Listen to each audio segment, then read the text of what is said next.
Give me. Oh my god. Okay, stop stealing my hat, you little bastard. Anyway, hey, welcome to Late Night Madness. Like, that's the way to start it.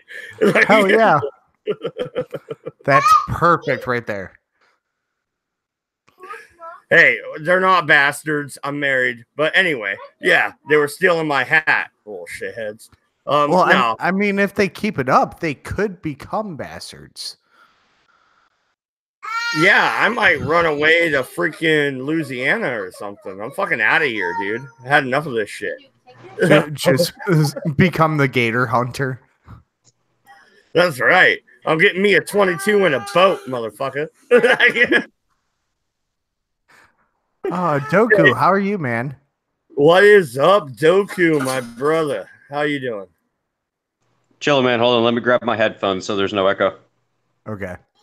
All right, but no, we had a good starting off point here, Ace. We want to talk a little bit about music, what influenced us growing up. To be honest, man, I'm gonna hear some shit right off the bat, but here it goes. My mom listened to a lot of Bon Jovi, Metallica, Tom Petty, Guns N' Roses. Yeah, that's what kind of influenced me growing up, man. I was jamming out to Appetite for Destruction and the Black Album and Slippery When Wet, dude. Like, straight up, dude. They're at least within the same almost genre with, you know, at least rock and whatnot. Like, that's understandable of like the variety there. Like, my two biggest fucking influences, right? My first two cassettes that I bought. Yes, I said cassette, not CD, not fucking MP3 or any of that crap. My first cassettes that I bought was Metallica and Boyz II Men. I bought so you're old. Yeah. Boyz II Men, dude, really? Yeah. You know what's funny? The first rap album I was ever allowed to get, my mom listened to it first, okay? It was the Dangerous Minds soundtrack.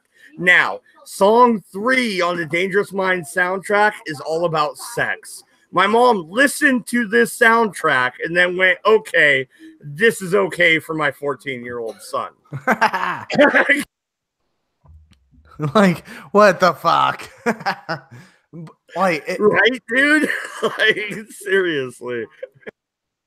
Well, and like it's funny because like I'm like, you look at me, you go, oh, typical average fucking white boy, but like I grew up on the south side of Chicago. I listened to a lot of the fucking like gangster rap and like fucking a lot of that type of shit. But like my first two big influences, it went from Metallica on one side to Boyz II Men, and like this is why, like, when we were talking off air, Madaj, I was saying, like, I don't care what music or genre it is, like, as long as it hits, like, it has a good melody, you know, rhythm, things like that. Like, I could definitely fucking jive to it because it just says something about, like, the person who's actually fucking playing it. Like, do they actually have fucking heart and skin in the game? But here's my problem, not Doku, sorry, Ace. Here's my problem with that, is it has to not be choppy. It has to flow together, and the lyrics have to work. And that goes back to me being, like I said off air, man, I was in choir. I was a lyricist, dude. I wrote music, you know, lyrics. I didn't write guitar riffs. So I don't care about your power chords, motherfucker. I care about what you're singing about or what you're rhyming if it's rap. Well, you know what I mean? Here's a great fucking example. Look at what fucking goddamn Aerosmith and Run DMC did and how they mashed those fucking two up. They synced it fucking beautifully. Oh, Pinoid, you fucking bald-headed motherfucker. I saw you. What's up? I was you're on camera, Pinoid, motherfucker. I ain't bald headed, man. I just buzzed my shit down, man. Man, hold on. I know, but the way that camera was hitting you, you just looked like you were shining. Nah, man. Nah. I'm just hanging the fuck out. You know what I mean? All right, Pinoid, let me ask you. What up? First two albums, cassettes, CDs that you ever fucking bought, what was it? Bought or stole? Whichever is fucking good for you. I mean, I'm not trying to admit to any crimes here. I'm just saying, like, the first two albums, CDs, cassettes, whatever the fuck it is that you had, like, that was yours that nobody fucking gave to you. What were those first two? Offspring, Smash, and Millions of Peaches. Nice. Oh shit, man! You remember being so young where okay, well, I remember being so young where I couldn't buy fucking Tupac's greatest hits unedited, right? So What I are just you sent talking my about? What buddy's the fuck are you sister. talking about? You couldn't buy them unedited, nigga. You go to the wall. You don't go to fucking like Walmart. Well, no, the thing was I was Yeah. like 15, 16. So you had to be 17 or up, right? It was mature. They carded you. So I sent my friend's fucking sister into the mall to buy me the fucking album. She comes out with the edited version. I fucking threw it at the bitch. I'm like, this is not okay. like, why would I send you in there for this? I can get this. So I know Pinoy might smack me for this, but like I told them earlier, fucking my first two cassettes that I fucking bought, it Right. was Metallica and Boyz II Men. I'm not gonna Boys the Men's and Panty Droppers home. You don't know about like although we go to the end of the road. Oh, that was my banger. You know how much pussy I got to that shit back in the fucking day? Yo, you don't know, bro. Like, yo, I got art, dude. When I'm driving down the road, I got R&B Thursdays and shit that I do, man. I be fucking jamming the fuck out. I love And this is R&B. what I was saying. Like, you know, you could appreciate fucking music, like as long as you put that fucking soul into it, that fucking heart, like you could feel what the fuck they're doing behind it. Like, fuck Yo, yeah, I'll get behind You anything. need to check out Life Jennings and Music. Oh, dude. Oh, yeah. Oh, Life Jennings must be nice. Oh, fuck yeah. Oh, that's a Cleveland nigga right there, my brother. That's my Motherfuckers don't know about motherfucker. that Cleveland shit, dude. That shit is gutter. He's like, Oh, yo, he made a yeah. song about sticking niggas up. And as an R&B track, he said, they be teasing me, these 23s and these DVDs, and they ride. I was like, oh, yeah. And they pass me by, and got the nerve to wonder why. Hold on. I be robbing these niggas. Pinoy. That was a hammer. What up? You know who Life Jennings is? Life Jennings is what fucking T-Pain would have fucking like if he could have made it that fucking style. Like T-Pain, he has a fucking voice. Like fuck auto tunes. Like he could play guitar and all that. Like, well, Life Jennings should have been where fucking T-Pain's at. He's too gutter. Yo, man, he made a song about being in jail. He made a song about child support called Greedy. Right? He said fucking like nigga, that was my hammer for a minute. All I played was Greedy. Every time I was my baby's mom's ringtone and shit. You know what I mean? Every time that bitch called up. Pino already had a shot set up. Like as soon as this bitch calls, he's taking a shot. Go, bitch, yeah. Said, you just greedy. Oh man, I love me some R&B, dude. Like, oh, bro, like I'm a huge R&B guy. Fucking R. Kelly, Luther Vandross, Musique, fucking Life. Oh man, I'll take it back to like fucking, you know what I mean? The Temptations and shit. You really gotta like, we want to get down and dirty. Like we can get down and dirty with some R&B. So I love that shit. Well, no, I'm more of the B type guy though. More with the blues, man. The Blues Brothers, fucking. How about Citizen Cope? Johnny Lang, dead all those fucking suburbanite motherfuckers. How about some Citizen Cope? Wait for it. They don't know. They don't know about this. Yo, I'm telling you, I can put you on some shit. Yo, Citizen Cope legitimately made a song about his fucking ex-drug dealer coming back up to Washington, D.C. while he was living there, fucking his girl, coming in, right?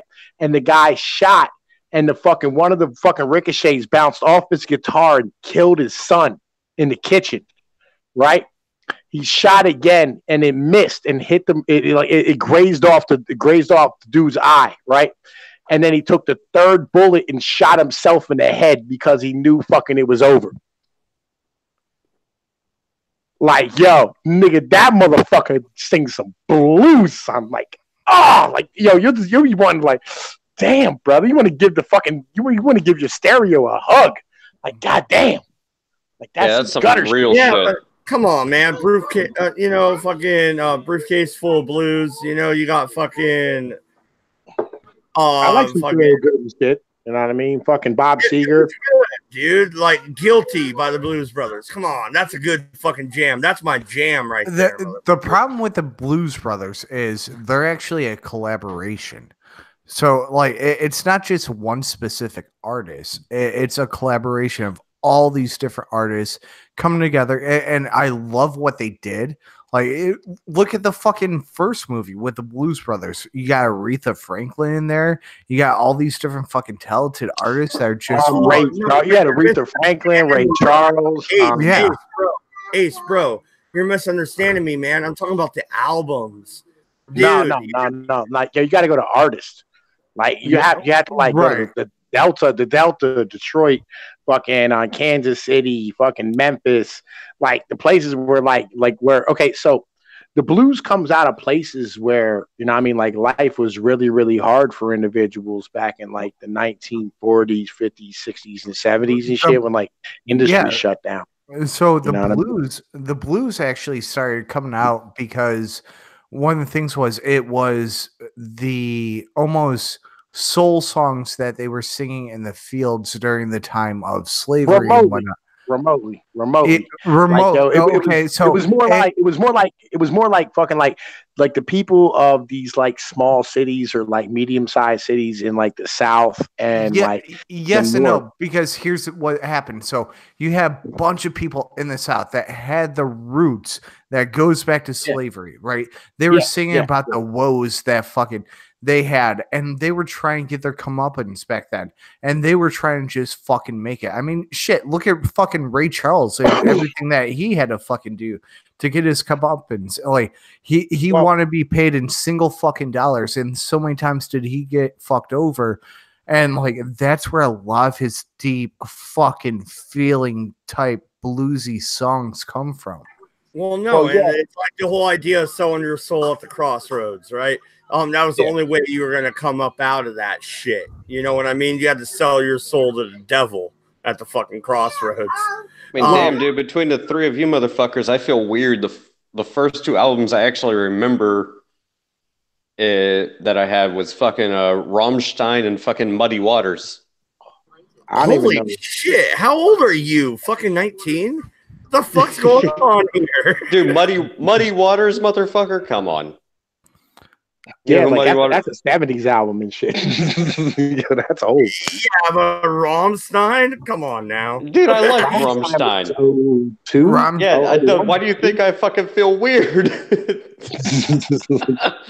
I don't know, man. I like music. But also I like fucking gunfight ballads. Brother. Come on, where's the Pantera? Like, what the fuck? Oh, dude, man, fucking Mushroom Head, Pantera, fucking Mastodon, all that shit. If it's good music, it's good music. I don't care what fucking era it comes from. Oh, Skinner, dude. You want to get into some Southern rock, dude. I can talk about that all night. Yo, look here. I saw Leonard Skinner. Yo, we brought up BTO on my motherfucking stream today. What do y'all know about BTO? I'm not a huge like rap or R&B fan, to be perfectly honest. Not rap or R&B. I'm talking Southern rock. I'm Bachman Turner Overdrive. Oh, I don't know. For me personally, not a talented artist, but just not my personal taste. I actually haven't heard of them. Hit me up with the link in DMs, brother. I'll check it out. They made that song Taking Care of Business. He said I wake up every morning to the alarm clock storm and take the 8:15 into the city. He said it's whistle up above, people pushing, people shoving, and the girls who trying to look pretty. That's Taking care of business. And I'm taking every day. Yeah, taking care of business. That's actually probably the only song I like about or like from them. But all their other stuff, I don't know. It's just it's not my thing. Here's my problem with them. Fuck them. They're from Canada, so they're not from Canada. Yeah, they're a Canadian fucking rock group. Yeah, they're from Canada. That's some fucked up shit, dude. No, fuck them. They're from Canada. The fucking goddamn fucking motherfuckers trying to take over our shit. No, fuck you. Goddamn Winnipeg. I'm up here some sort of kind of way up there. Hey, Pinoy, dude. I'm from Winnipeg. For God's sake, fuck, man. Repeal the 19th, everybody. Repeal the 19th. No, Pinoy, dude. I can tell by your intro on your videos that you like fucking rap, man. What do you think about this whole hip hop movement that's going on? Damn, dude, you got Pinoid's fucking intro stuck in my head now. I fucking love that shit. That's a hammer. Love that. I'm not even a fan of rap, hip hop, or R&B, but dude, I love that kind of shit because it has the same kind of tones that fucking metal does for me, and that's why I fucking love it. Well, it got feeling. It's got heart. Yeah, but, it's simple. It's simple. It sticks to what it's supposed to fucking do, and that's why it fucking pops in your fucking head. But Cass is fucking joining us. So Cass, I gotta ask you, the first two like albums, cassettes. You're probably too young to have a fucking cassette, but like CD that you ever fucking bought. First two that you ever bought, stole, fucking had as your own. What were they? That I don't remember. I don't even remember being able to afford CDs for music, if that's what you're talking about. Well, that's just fucking depressing. So yeah, you're like, okay, you're 15 years old. What's your two biggest bands that you're into? I actually can't remember off the top of my goddamn head. Jesus fucking Christ! Okay, yeah, well, no, I'll move on. God damn it, can we have the fucking Wait, we were talking about hip hop. Wait, we were talking about hip hop. We're gonna move on with the hip hop thing here. Big Smoke. Big Smoke is the shit. Dude, the Lax. You got fucking Shooter Jennings is doing a little bit of that himself. No, I'm just fucking with you. No, when I was like, I mean, 14, I started with Avenged Sevenfold and System of a Down. I'm done with this conversation. He said Avenged Sevenfold. Like, he was 15. I was a full-grown man making fun of young bitches listening to Avenged Sevenfold and shit. Like, I had a teenager when Avenged Sevenfold came out. I don't see why people were so infantilized by them. I think they made some decent songs, but that's it. There's like 3 songs on the top of my head I actually liked. Well, I'm gonna tell you why. No, I'm gonna tell you why. Because little girls cut themselves listening to that song.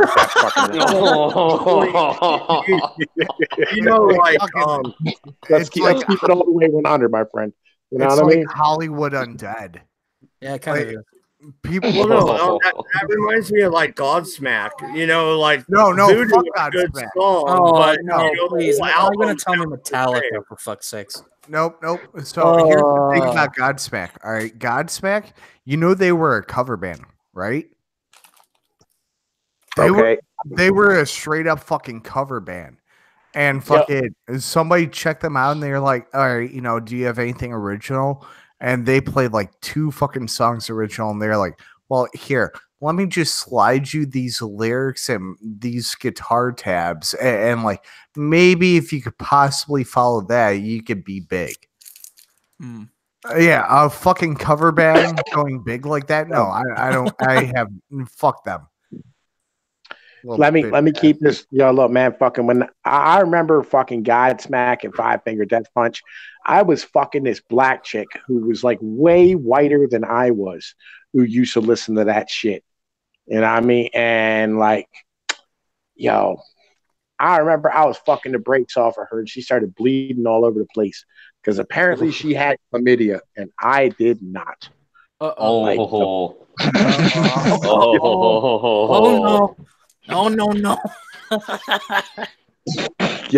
And I had to go get tested. right? And like, yo, she passed it all over the school, so that I gave this bitch some fucking shit. And like, yo, I ended up taking my doctor's results and fucking like staple them to the school bulletin board just to prove that motherfucking like, yo, I was. Is this a story that I did not get to hear earlier? No, it was part of it, but like, there's way more to that story. Yo, a doctor stuck like a giant wooden Q-tip up my motherfucking dick. Like, not because he needed to do so medically, you know what I mean? But just because I was an asshole teenager and I was not the first one he had seen that day. I mean, to be honest, nowadays when it comes to music, I don't even follow bands anymore. I tend to listen from music from soundtracks from like films and video games and stuff, because nowadays that's where the passion of music comes from. Everything else just sounds like a lot of schlock to me. You ain't lying. You ain't lying. Yeah. I don't know anymore. It's just a lot of bands don't seem like they're actually making shit anymore. That's actually Dude, that's nothing new. Like, fuck, I'm older than you, and fuck, back when I was not even in high school, I wouldn't even fucking bother buying albums from actual bands. I would just buy like fucking movie soundtracks and shit. Well, just listen to that. Remember when ICP came out and they're like, yo, if you can't buy our album, fucking steal it. We don't give a fuck. Like, no, I do not. You know why? Because I didn't watch ICP. I didn't listen to ICP because I wasn't some weirdo who wanted to paint myself up like a fucking clown. Like one of the best soundtracks I heard of from a while was from a video game about like fucking like Mad Max, but with samurais and shit and ninjas. And that was like, that's like, wait, this music is better than all these other bands lately. What in the fuck? This is a video game. Yo, you know what had a really good soundtrack? Yeah. Legitimately, Suicide Squad. It did. I'll agree with that. No, Suicide Squad actually did have a pretty good soundtrack. Yeah, it did. Actually, I think that's like the only real highlight I can think of Suicide Squad about. Because of that. Yeah. The soundtrack was not bad. You know what I mean? Like, there's a couple songs on there I like. Like, I will search out on YouTube and fucking listen to, because, like, you know what I mean? I can listen to them. All right, here's my problem, right? Like, I can't listen to, like, music with females, right? Like, if I'm hanging out with females, I cannot listen to music, right? Because their music makes me want to choke them to death. Right, you know what I mean? Because it's all types of like, I'm a whore and I want to like fucking bang every dude on the planet. And my pussy's the best in the world. It's like, yeah, it's always garbage. I mean, some Nicki Minaj bullshit. Yeah. Because I'm in the white trash no state. You know what I'm saying? And all the bitches here are white trash. Just imagine you're just minding your own business, watching this movie, and then the music comes on. It goes, my pussy smells like barnyard animals, and a fight scene. Yeah. Oh god, exactly. You just gave me the worst nightmare of my fucking life. If fucking Amy Schumer ever became a fucking artist. Oh. Right. Right. So like fucking like I have to listen to like music that's, how do I put this? Like listenable, I guess, for me and listenable for them. It's like a compromise. Like, it's not what they want to listen to and it's not what I want to listen to. But it'll do for background noise. You know what I mean? Like when you're chilling with a broad. You mean shit that's not I'm all about that bass, It's like, oh my god, take the fucking pacifier out of your mouth and actually sing. Like, I swear to God, like that makes you want to hit somebody with a hammer. You know what I mean? Like fucking just painful. Like just go upside somebody's fucking head. Actually, no, right? Dude. Like, if you want to listen to good female vocals, there's only two options you really got at this point in time. You're either listening to fucking metal, or you're gonna have to listen to some kind of like something within the techno genre. That's it. Yep. Everyone else it's fucking trash. It's garbage. I'm like, oh bullshit on that. Sarah Evans is all right. She's going with kind of the hip hop angle.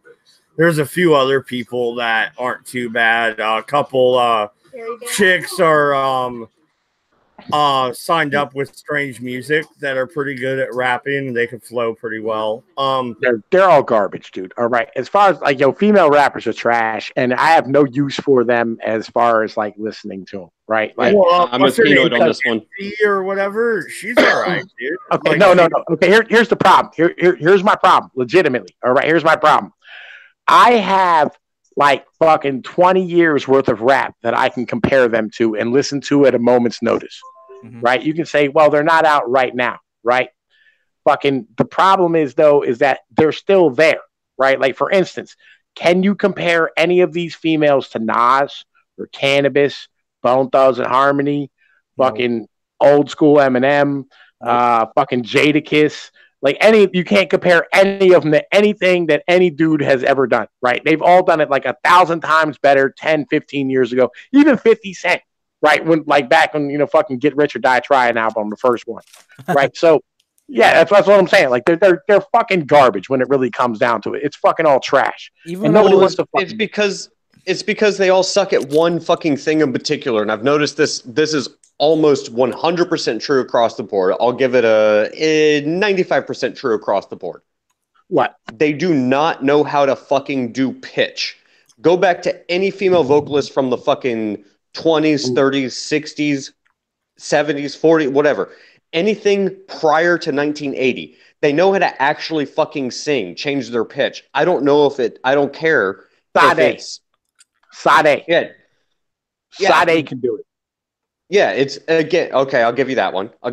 See, like I said, 95. 95 will be fair. Yeah, 95. I go look. But what is the purpose of listening to female singers? Right? Like, because they all say the same thing. They've said the same thing since the 1940s. Like they've made the same song over and over. When they can be melodic and hold a pitch, I'll listen to it because it's nice to listen to.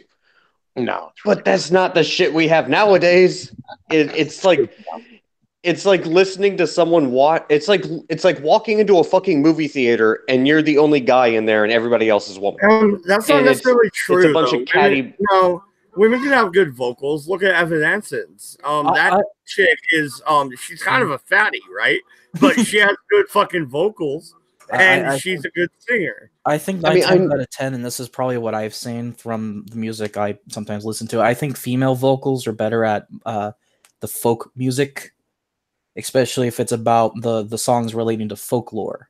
But if when it comes to metal, they're shit because everyone's trying to reenact the Disturbed lead actor on his vocal range, and they cannot do that. Dude, you're not listening to the right metal. Then I'll send you some songs that have some female vocalists that are really, really impressive. But the thing is, female vocals are trying to imitate the male vocalists, and that's not the way to do it. They're trying to imitate the males in that regard, and it's not working. Well, the more folklore music that isn't centered around that kind of regression actually works for the females better. And that's why it needs to be melodic. Yeah. Well, look, like fucking, I'll be honest with you, the only metal that I can stand is Metalocalypse from Adult Swim. Metalocalypse. That's brutal. Yo, I love that shit. Like, it doesn't sound like fucking awesome. It doesn't sound like a dude yelling into a fucking air conditioner and shit. You know what I mean? Metal that's not like and it's like okay. actually sing. No, Pinoid, have you ever listened to Dark Tranquility? No, I have not. Check that out.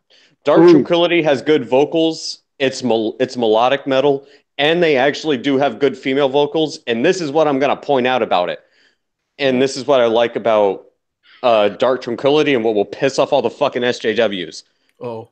The males are masculine and the females are feminine. So the male vocals, while still being, you can actually understand what the fuck they're doing, the female vocals are actually feminine and it balances it out perfectly. Yo. So you have like the heavy guitar riff. Yeah, you have like the heavy guitar riffs, but then you'll have like the piano or the synthesizer in the background. And then you have like the male vocal versus the female vocal going back and forth, and it balances it out. And that's how it should be. But yeah, that would piss off the SGMs because you there's no such thing as biological sex, right? The only songs from Slipknot I really like are the Vermilion songs. There's 3 of them. Those are good, and they balance it out, and they actually have talent and don't just hit power chords. It's kind of like my beef with Slayer. It's all choppy and it's all power chords and it's garbage. It's because they know how to balance it. Please, no. Mastodon actually is one of the ones that cannot have a female vocalist and not do the melodic thing. and still somehow manage to balance out their music. So I'll tip the hat. Not all their songs are good, but like March of the Fire Ants by Mastodon. I enjoy that song a real lot. Quick, it sounded like Ace wanted to argue with me about Slayer. Go ahead, dude. I don't fucking like Slayer. What? Fight me. Okay, so just I'll take like the most prolific song that everybody knows by them is Raining Blood. Okay, tell me how easy it is to fucking run those triplets. Tell me how that song's not choppy and how the vocals aren't shit. You don't even need tabs. You don't even need tabs to fucking do that song, which is saying something. Yes and no. Like if for a beginner, you definitely need tabs. Intermediary, you can kind of hear it. Fair point. But at the same time, Raining Blood is one of their most once again, songs. Ace. I like lyrics, man. The lyrics are choppy and they're garbage. They're garbage. So what you're looking at, you're looking at what the melodic background does not sync up to what he's actually singing to. Yeah. And do you want to hear somebody who's really good, who you all know right now? Legitimately, I think might be better than any metal than I've ever heard in my whole life. What's that? Sinrise from The Insomnist. Oh, I do know Sinrise. No shit, dude. No, I'm not fucking with you. That guy, he has a channel with fucking metal on it that he sings. It's amazing. It's fucking amazing. Tailed Feature was in my chat on my stream earlier today, and he does some good music as well. Yeah. I like Tailed. Tailed's cool, and I do like the stuff he does. Yeah, that's another thing. Is YouTube's been the only reason I found any music other than that stuff. I kind of moved on to that because it's and that's kind of what I wanted to segue into. It's kind of you don't need a record label anymore. You just need a YouTube channel, right? Oh, Mad Dogs, this is kind of what I was bringing up to you the other day. And it's something I do want to talk about like in more detail, but I'm just going to toss it here real quick. Looking at things like the Robinhood app for investment and Monster or whatever the fuck it was for banking, looking at how you can kind of what MySpace started, but it's moved over to YouTube when it comes to record labels and shit. Like with the advent of social media and the internet, shit's becoming decentralized, which in my opinion is a good thing. Yeah, we're starting to sort of realize that maybe George Orwell may have some flaws in his argument. He lived on an era of technological advancements on centralization. Internet's like, oh, I'm a thing. Decentralization's now a thing. But I mean, you have when it comes to music, though, you have these labels like Strange Music, Psychopathic, even. I know Pinoid, you might hate ICP, but whatever. Psychopathic music is a thing, dude. They're retarded. They did create a label. They did make millions. ICP is fucking stupid, but it's a bunch of inbred fucking rednecks fucking banging their sisters eating mayonnaise sandwiches. and send them a mayo sandwich. They're not even adding hot sauce to that sandwich. At least it's not cheese sandwiches, man. Like, what was I thinking? They don't have money for cheese. They only got money for mayonnaise packets that they steal from their local fucking grocery store. Like, we want to ask you, Madaj, what's your opinion about somebody like King Diamond? I actually don't know who that is, but I do know. Really? Okay. I do know people like fucking God damn it, what's his fucking name? I've been watching his shit a lot lately. God damn it. Give me a second, I'll think of his name. His name was God damn it. Let it be known. Well, fucking Pinoid, apparently you're putting on music, God damn it. I don't know. I'm trying to get my motherfucking whatchamacallit. I'm trying to find Sinrise's metal thing. I'm going way back to the Discord messages because I know he sent me some shit way back. Fucking, I just gotta find it. It's like, I'm not playing with you. This motherfucker is gangster. Like, yo, he gets it the fuck done. I'm trying to find it. I want to send it to you because, like, legitimately, like, you know, like, yo, he's a fuck, yo, he got some skills. Like, just like Excel, too. Excel, you know, Excel's a musician and shit, right? A lot of us are.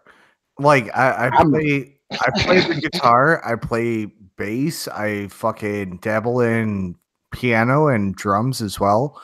I just got my 7-year-old a fucking guitar and my fucking 8-year-old a guitar. Nice. Like, yeah, and like fucking so one of my buddies, like I'm still good fucking friends with them. When we were deployed on Iraq, like on our fucking downtime, we would make a fucking makeshift studio and fucking I would put tracks down with the guitar and he would work with Fruity Loops and like we would fucking integrate that shit and he would just fucking go off. And like I fucking loved it because we could sync up on a beautiful fucking level of like the guitar to the fucking like snare that he was working with and different things like that. Mm-hmm. Yo, dude, I sent you a link in Discord, Ace. All right. Go and check that's it one out. of the things.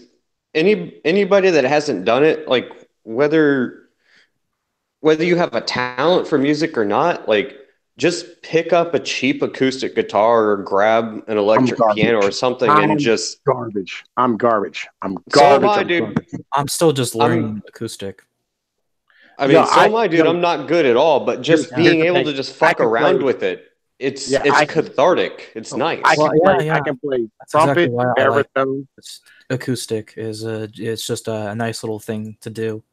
Yeah, I can play trumpet, cornet, baritone, tuba, and fucking French horn. Yeah, in fact, I think that's the thing. I don't think people realize enough how much the internet has decentralized things to where you don't need to look at the same monopolized labels to find decent music, especially from talented artists anymore. It's the same from political opinions to video games and all this other shit. No, and everyone's all like, "Oh my god, the clenched fists of corporations and evil authoritarian governments." Yet you forgot the internet exists, faggot. Decentralization. I mean, hell, dude, even just with crowdfunding, and not to get into the Comicsgate thing, but fuck, I got my copy of Jawbreakers today, and yeah, I heard about Jawbreakers. How is that, by the way? Oh no, fuck really, whatever the fuck you're talking about. I'm not. It's really fucking entertaining. I don't give a shit about what y'all are talking about.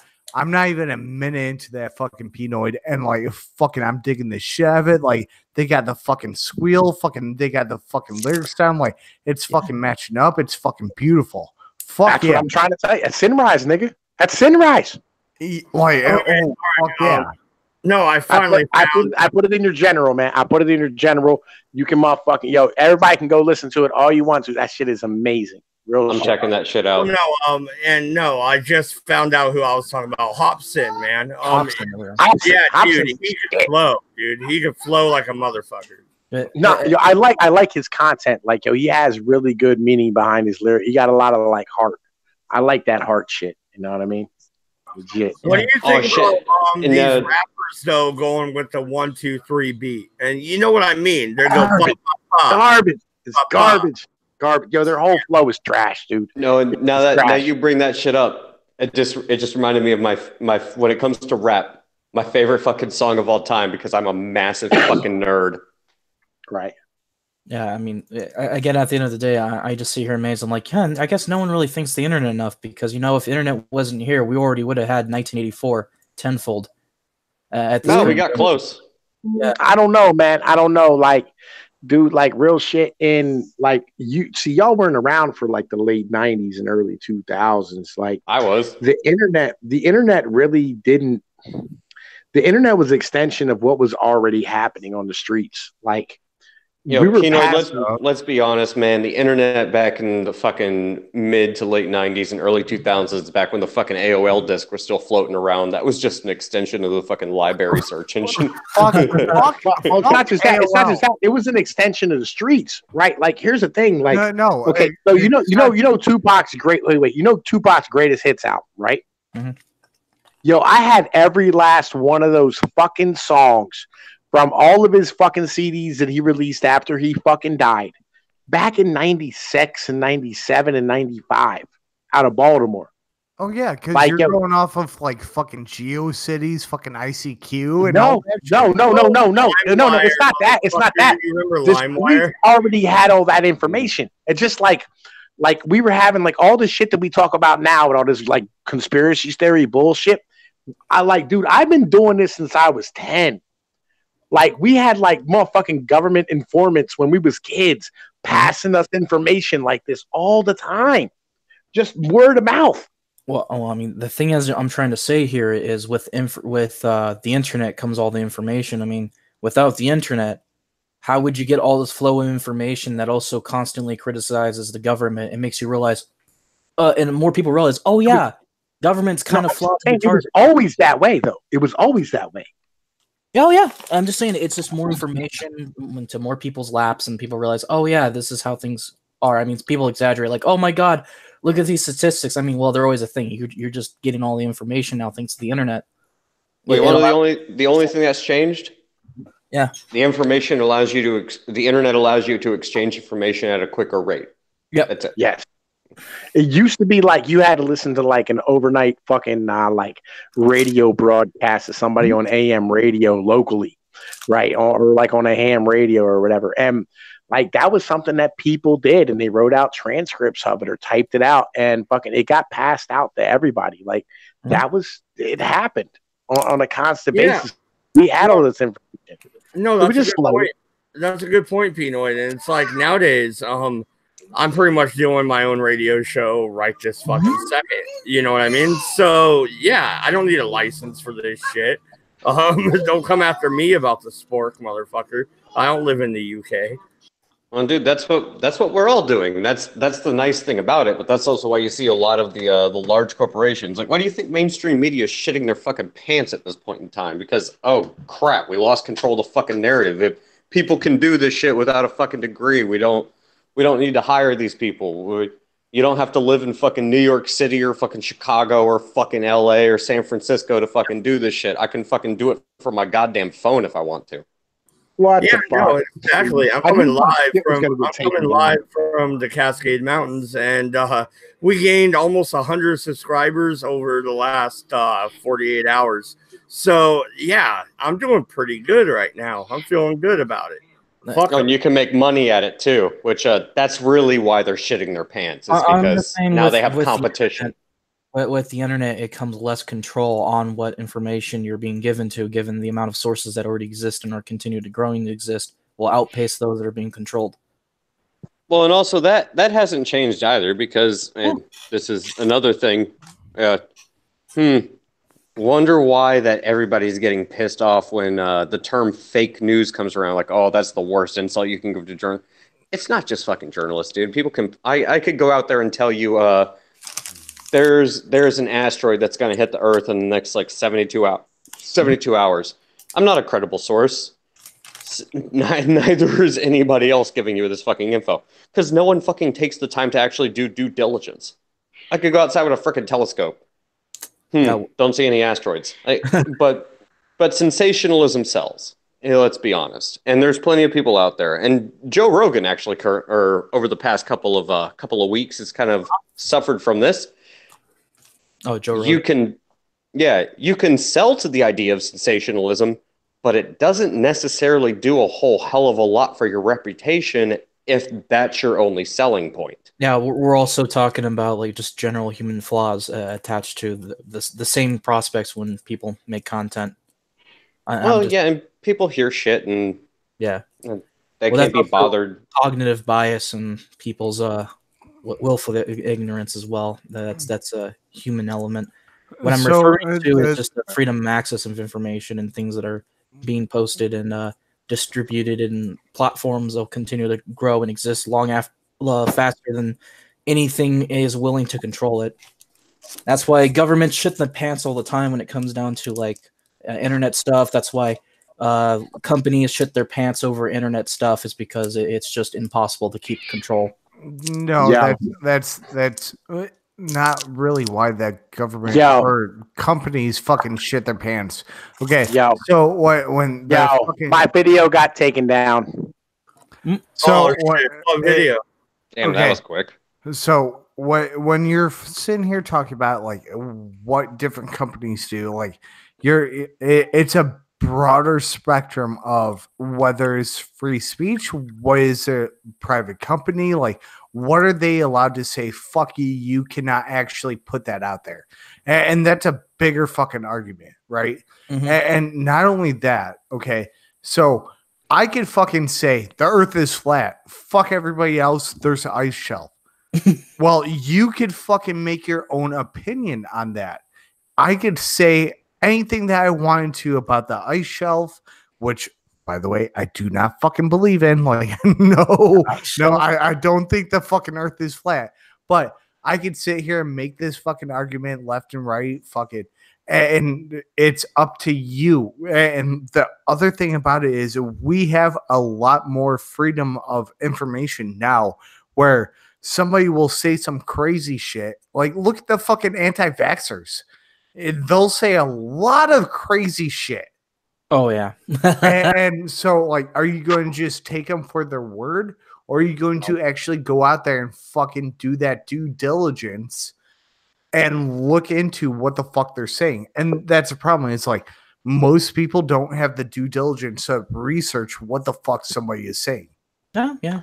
Yeah, and also a lot of it I don't have any strikes. They didn't give me shit. They just said your video's inappropriate and took it down. That they is didn't give me anything. Nothing. I usually don't see that. I usually see that they just hit you with a copyright strike. No, nothing. They gave me nothing. That is and this nothing. feeds directly into my point. With a lot of these the large mainstream media, I don't care if it's fucking TV, radio, whatever. You know, it's the ability to control the narrative. Normally, you'd get your news through the television, the newspaper, fucking magazines, the radio.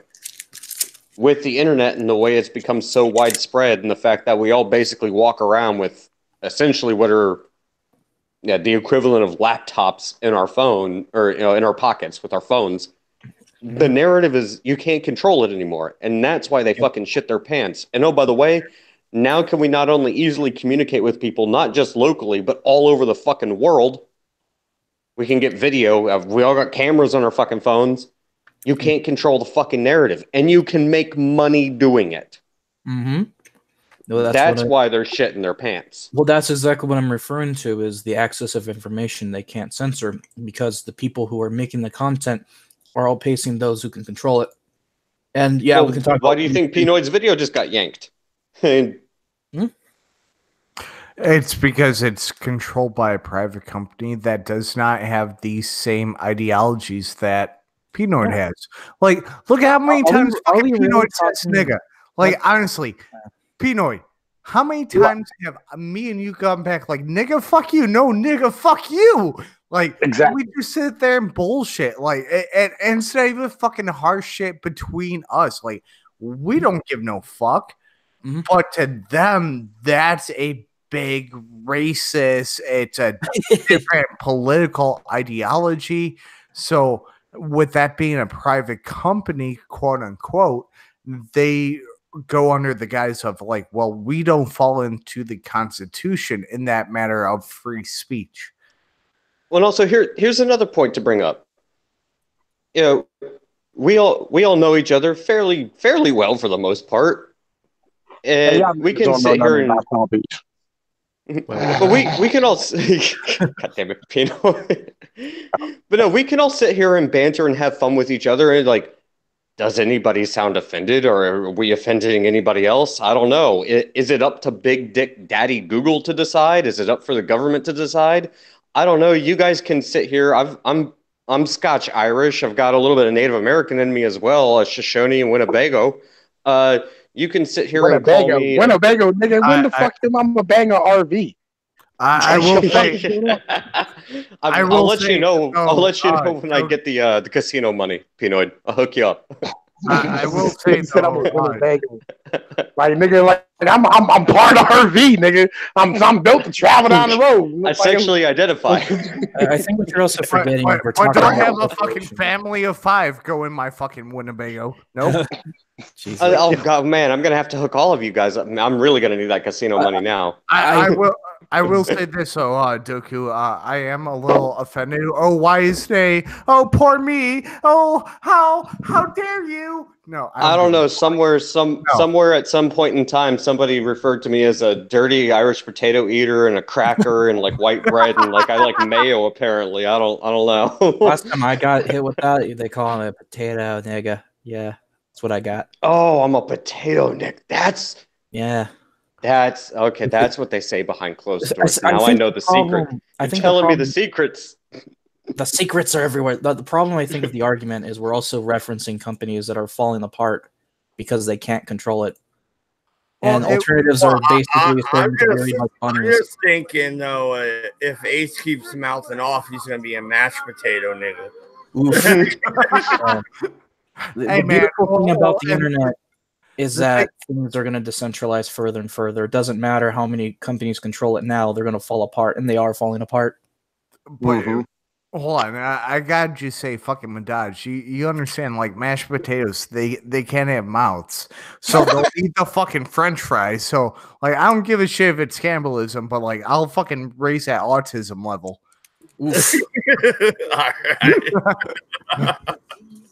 Touche, my friend. Touche. No, that is an oof. But see, this is the point I'm getting at. We can sit here and say all this stuff. Is anybody offended? Like, who the fuck is Google to say, or like fucking Article 1311, fucking the EU, UN, fucking anyone? Like, they can all go fuck themselves. That's the thing, though. It's not the panel or the people that you have on the stream that are offended. It's the people who listen to it or do the after stream where they hear it and they go, "Oh my god!" You know, with the rewatch of. I'm offended about this or that. Like, and somebody brought up Joe Rogan earlier. That was me. Yeah, Joe Rogan. Okay, he had Tim Pool and Jack Dorsey on. Like, that was a really interesting watch of the podcast they had on because of the back and forth that they had of like, why are you banning people on this level but not on that level, and the left and the right of it. I saw that, and that was only like, well, we don't really know that. We'll get back to you. Yeah, like they definitely placated to him.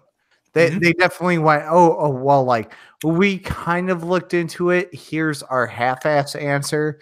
But we'll talk to you more about it later. Yeah, they didn't. Yeah, what are you talking about? Here's our half-ass answer. Nigga, they gave him a corporate response. They said, well, we'd like to thank you for giving us, the whatchamacallit. We'd like to thank you for your feedback, and, we'll take that into consideration next time when we're having a conversation. Damn it, they took down your video. That was a good video. And that's why I didn't know whether or not it was or not, man. I got like fucking, I'll be real with you. I got like fucking like 5 comments on it. And usually like my good videos, I get like fuck tons of comments on and shit. All right, so Pinoid, what was your video exactly about? Really, honestly, it was just me standing here like being pissed off. Okay, so here's where I'm at, right? All right.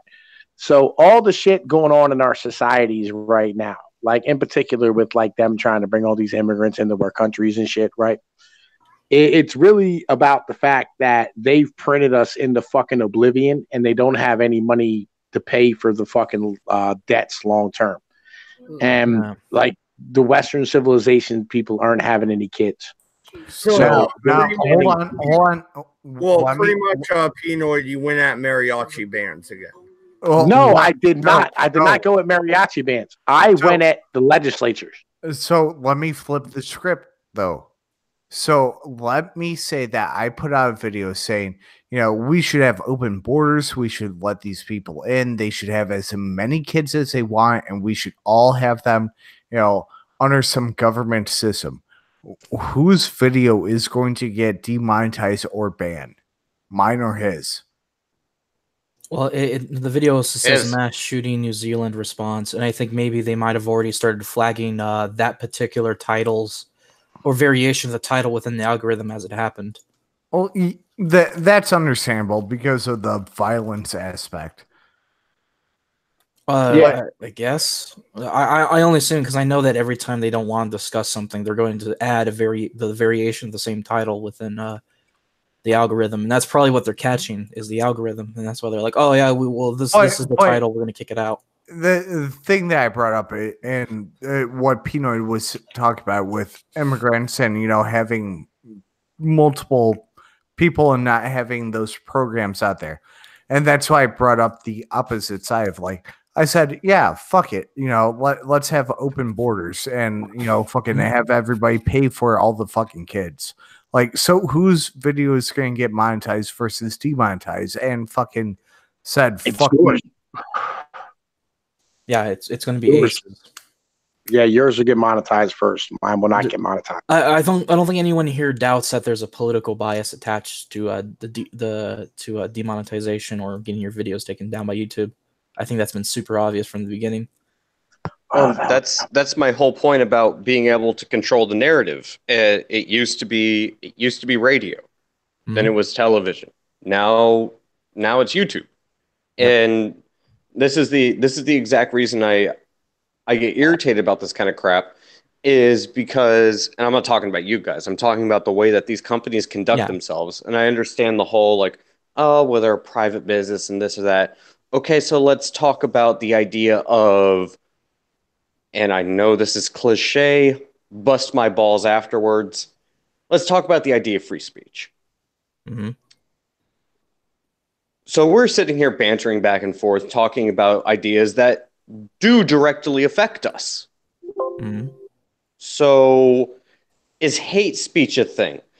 No. I'm pretty sure that I don't have any pull out there where it could be considered a direct call to action, where I would end up before Congress. So me sitting here saying a bunch of stupid stuff like, I'm a dirty Irish potato eater or cracker or anything like that, I don't think that's gonna... Well, let me finish, Mad Dodge. Let me finish real quick. Mick, hold on real quick. That was me. So, Mickey, here's the thing, man. There's no such thing as hate crimes. Therefore, there's no such thing as hate speech. Well, that's all. But if you committed a crime, though, you committed something, you had a direct action, and you would have to prove motivation. And of course, there's an actual victim attached to it. That's supposed to be the but your thoughts crime. your thoughts behind said crime should not influence your punishment. If I kill you, Cass, it's not because I hate furries. It's just a crime. You shouldn't add anything to that just because the person's this. A murder is a murder. Obviously, what I'm looking at is the thing is hate speech. Hate speech is a ridiculous argument because it's a very subjective argument. How can you argue what is hate speech? What is offensive? And that's kind of where I'm going with this. Direct call to action. I can see direct call to action because you actively know you have an audience that will go out there and actively do something. It just attaching the word hate to it doesn't change it. Direct call to action is something completely different. But hate speech, I think that's fucking bullshit. Here's the key thing. Define hate speech. It's subjective. There's no actual tangible way to define it. No, I'm without not putting law in place. Yeah, I'm not talking about your opinion. I'm talking about an illegal defense. Things you can. What is hate speech? You would, and this is exactly the point I'm getting at. And I know that's the point that you're getting at, and that's why I'm bringing it up. Like, define what is hate speech. Okay, what they would say hate speech would be Pinoid, you sound black, therefore I hate you because you're black. Even though you're not black, it doesn't matter. We're on the internet. Avatars. But you sound Someone black. Clip that, please. Fuck you, fucking black. Someone please clip that. Well, the thing is, and here's what's funny about the subjective part of it. We can say this, and someone somewhere, because they don't like us, will say, oh, that's hate speech. It's like, we're all laughing about it. Like, where's the hate? Where's the outrage? Are we being hateful, or are we just fucking bantering on the internet? It's all fucking subjective. Mm-hmm. It's a bullshit argument to begin with. It has no merit. It's also assuming the other person's motivations for them without actually thinking about what they actually be. Even like, Well, you say something towards me and some other person of a different characteristic or group. We're all fine. We make jokes about our characteristics, and then all of a sudden we're considered hated by another person who doesn't get the context of the conversation. Well, and so here's a good example. Like, so you're assuming hate for no reason. I go, fuck you, Cass. Yeah, you're a furry. I fucking hate furries. Did I just do hate speech? Like, what happened there? Oh my god, my feelings are so hurt. Hate speech. You should be kicked out of the campus. I need my safe space. I need my safe space and like thongs with dicks on it. Oh my god, give me some dick lollipop. Well, here even by modern standards, not even a fucking decade ago. Well, I was going. No, actually, it was a decade ago. Fuck, I'm getting old. When I was at West Virginia University, WVU, there was a shirt that they would fucking hand out before we played Pitt, and it was "Eat Shit Pitt." Is that hate speech? I think My Little Pony is bullshit. I think Cal Arts is a crap art style. I think this band sucks. Is that all hate speech? Again, it's all fucking subjective. It's bullshit, and this is why I've been telling my bro not to go to art, like any of these college arts, despite the fact that I'm like, dude, you can learn this art stuff by yourself. You're clearly talented at it. You don't need this shit. Excuse you, Doku. You do not understand the struggles that we have been through, and like, oh my god, my life has been so horrible just because you said they. But that's why you know what my safe space is safer than yours. Oh my god! I think that's hateful. You can't say that to me. I'm going to call the FBI on you. But this is why I hate the whole. So glad we do not live in Canada because all of us would just be fucking locked up right now. As a member of the FIB, our agent Inzerillo will make sure I defend all the proud gay furry community from everybody who thinks oh no, Insurello hacked the top veto to get fucked. Yeah, just because you think Adidas are better than Nikes, that's clearly hate speech. You're being hateful towards Hispanics as opposed to the African American community. Time out. Do you not understand that it means all day I dream about sex? So like you're being a toxic masculinity fucking shithead right now. Yeah, so go fuck yourself. What? Just because you don't watch gay porn instead of lesbian porn, then that's clearly discrimination, and that's definitely hate speech, even though it's internalized. I'm gonna call the FBI on you. Hey, Prince of Queens, calm down. Son of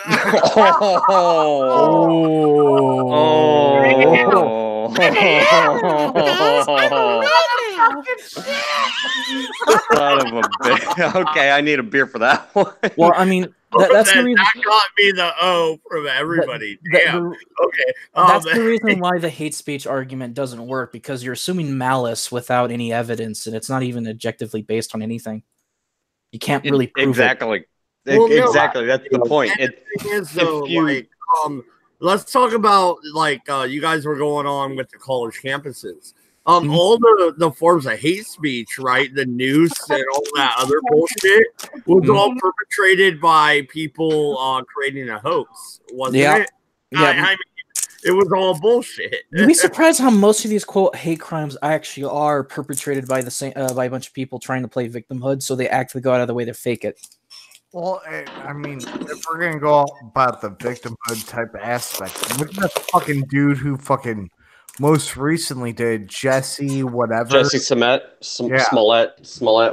fuck his last name is. He got fucking charged on like 14 different felonies now. Holy fuck. He should have. As he should have. That's a lot of felonies. Make a fucking example out of that bastard. Damn. That's crazy. Yeah. Like they slapped him down like a fucking bitch. I'm glad they did. Woo.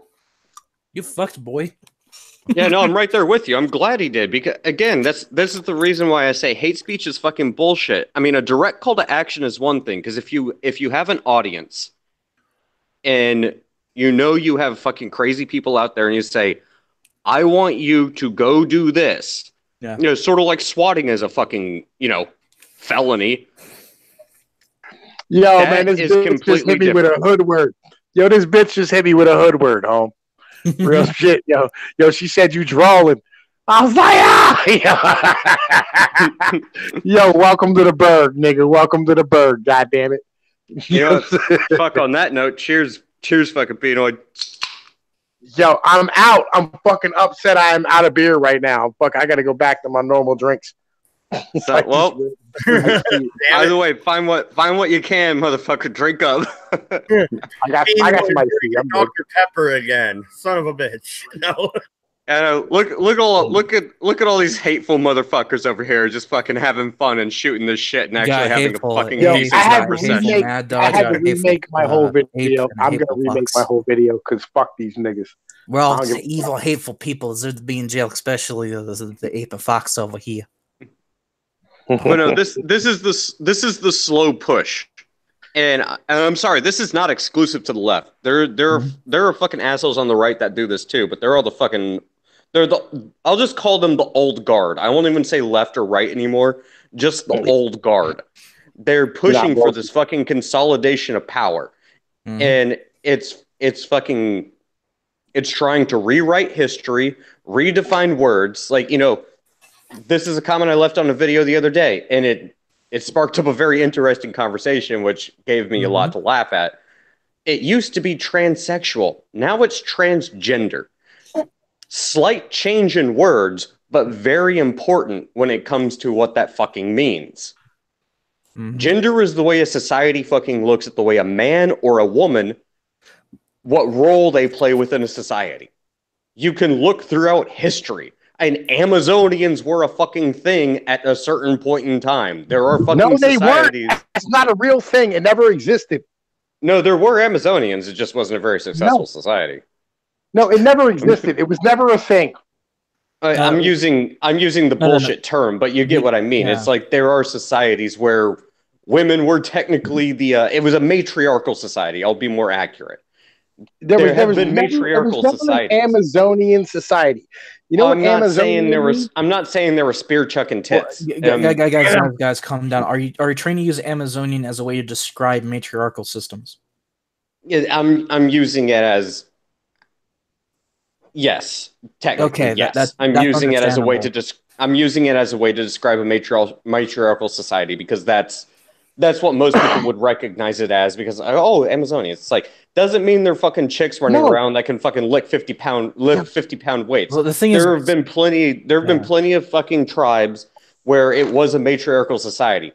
Most of them sat around and tried to protect the kids while the men went out and fucking hunted, lions or fucking tigers or bears, oh my, whatever bullshit. Oh my. But there still have always been distinctive biological traits with men and women and how the society treats men and women and what their roles are. That has barely ever changed throughout human history. I don't care how many genders you think there are. Now, let me finish, Matt Dodge. No, I have to cut you off here. I have to cut you off. And this is why. Because you're absolutely right. And the thing is, man, even women understand this. This is why they don't go after the fucking cuck motherfucker. They go after, people like us that are like, hey, bitch, go make me a sandwich. Exactly. That's my point. I don't care how the society itself is fucking structured. If you talk about men and women or how gender is fucking completely subjective based upon the fucking larger society. And okay, yeah, I'll give it to the SJWs. Gender is subjective. It is. No, it's not. No, it's not. No, it is not. No, it's not. No, it's not. No, this is the point I'm trying to make. Gender is subjective based upon the fucking society. Let me fucking finish, god damn it. Let me fucking finish. I want to hear him. Gender is fucking subjective based upon the fucking society. But biological men and biological women do not change. That's why it used to be fucking considered transsexual and not transgender. Because gender is fucking whatever the fuck you want to make it out to be, and it's all fucking bullshit to it's all fucking bullshit to begin with because there is a difference between men and women, and society fucking put the strongest first. There is no difference between men and women. Gender is a fucking bullshit argument, and that's the reason they fucking use it, because they fucking know they can conflate people and confuse people by confusing them with the difference between fucking gender and biological sex.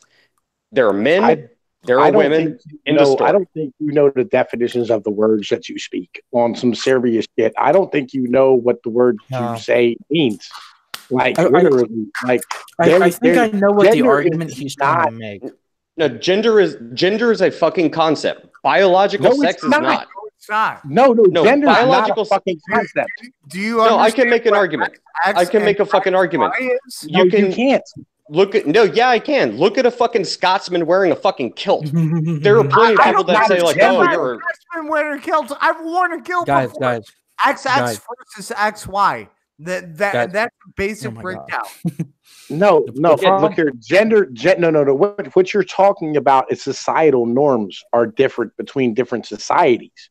Yes. Right. You're not talking about genders are different between different societies. Gender roles in societies may differ depending on, fucking societal, anthropological, fucking geological fucking changes. But like, the honest to God's truth is that fucking like, gender's gender. Like, male and female does not change. All right. Biological fucking facts do not fucking change. That's why I say biological sex. You may have individuals on the female side of a fucking spectrum as far as gender is concerned be, a little bit closer to fucking males than other females are, but they're still not males. Like, gender is not fluid. Pino, you and me are in agreement. That's the point I'm making. Gender, like, you could take a fucking Scotsman wearing a fucking kilt and drop them into a different society, and somebody might be like, "Oh, you're wearing a kilt, so it must be a skirt, must be." And then he hit him in the face, and then he hit him in the face with an axe. I think and again, that's why my point is, like, that entire argument, and I'm talking about the argument why the left likes to conflate gender with biological sex. I'm saying there's male, there's female. They do that because they kind of invented the term gender in the 1950s. It kind of confused the concept between sex. What I'm trying to say, though, that's the reason why gender's retarded.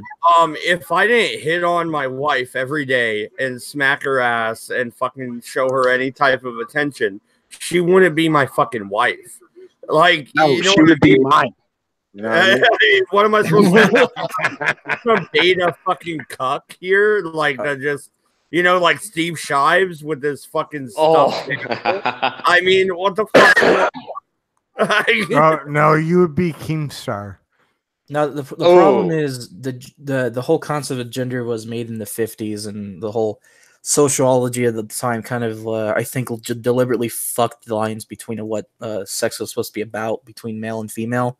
And it's just there to overcomplicate, and that's why the SJWs go, there are 64 genders, because whatever you define as a gender now, it doesn't make sense anymore. No, fuck it. Honestly, that's a newer concept, because if you're really looking at it within the DSM type versions, with the sex change and what you want to do, that's a really new concept. And people are really. Do you know where this comes from? Well, that's kind of the point. We pay too much sociology and not enough actual science worth a damn. Please enlighten us, you fucking orangutan motherfucker. Legitimately, this comes from years of individuals being able to hand out drugs with no testing. Honestly, Pinoid might not be wrong on that one, though. Well, no, blunt.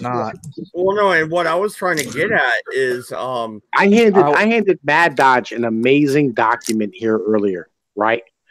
Fucking because, I woke up today and I was thinking about it. I was like, you know what, man? I should look that shit up and give it to Mad Dodge. So he has more ammo at his motherfucking back when he's going to battle with niggas and shit, right?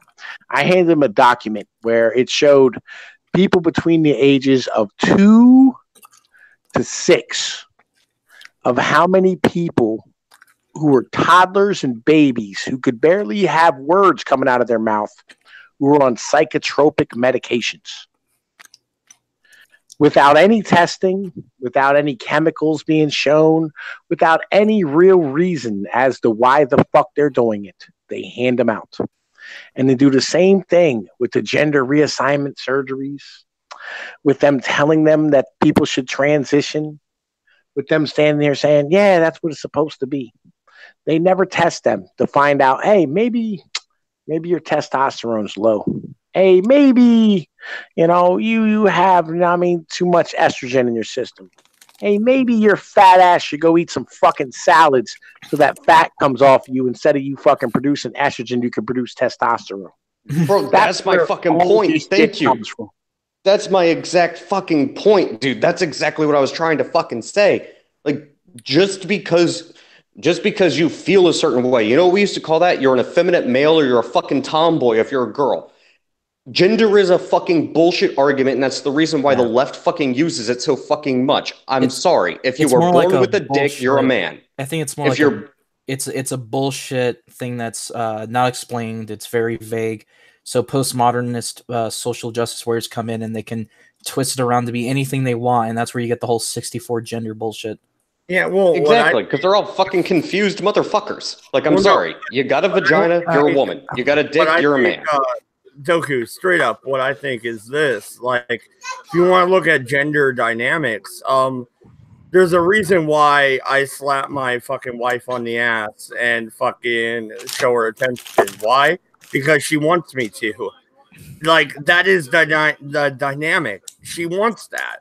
Because men and women are different. Okay, here. Let's take it the basic example of LGBT, right? Oh boy.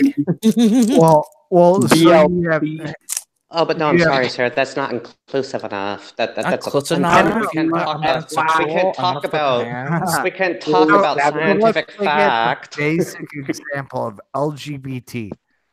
Well, you have B. So what does B stand for? There's two fucking genders, men and women.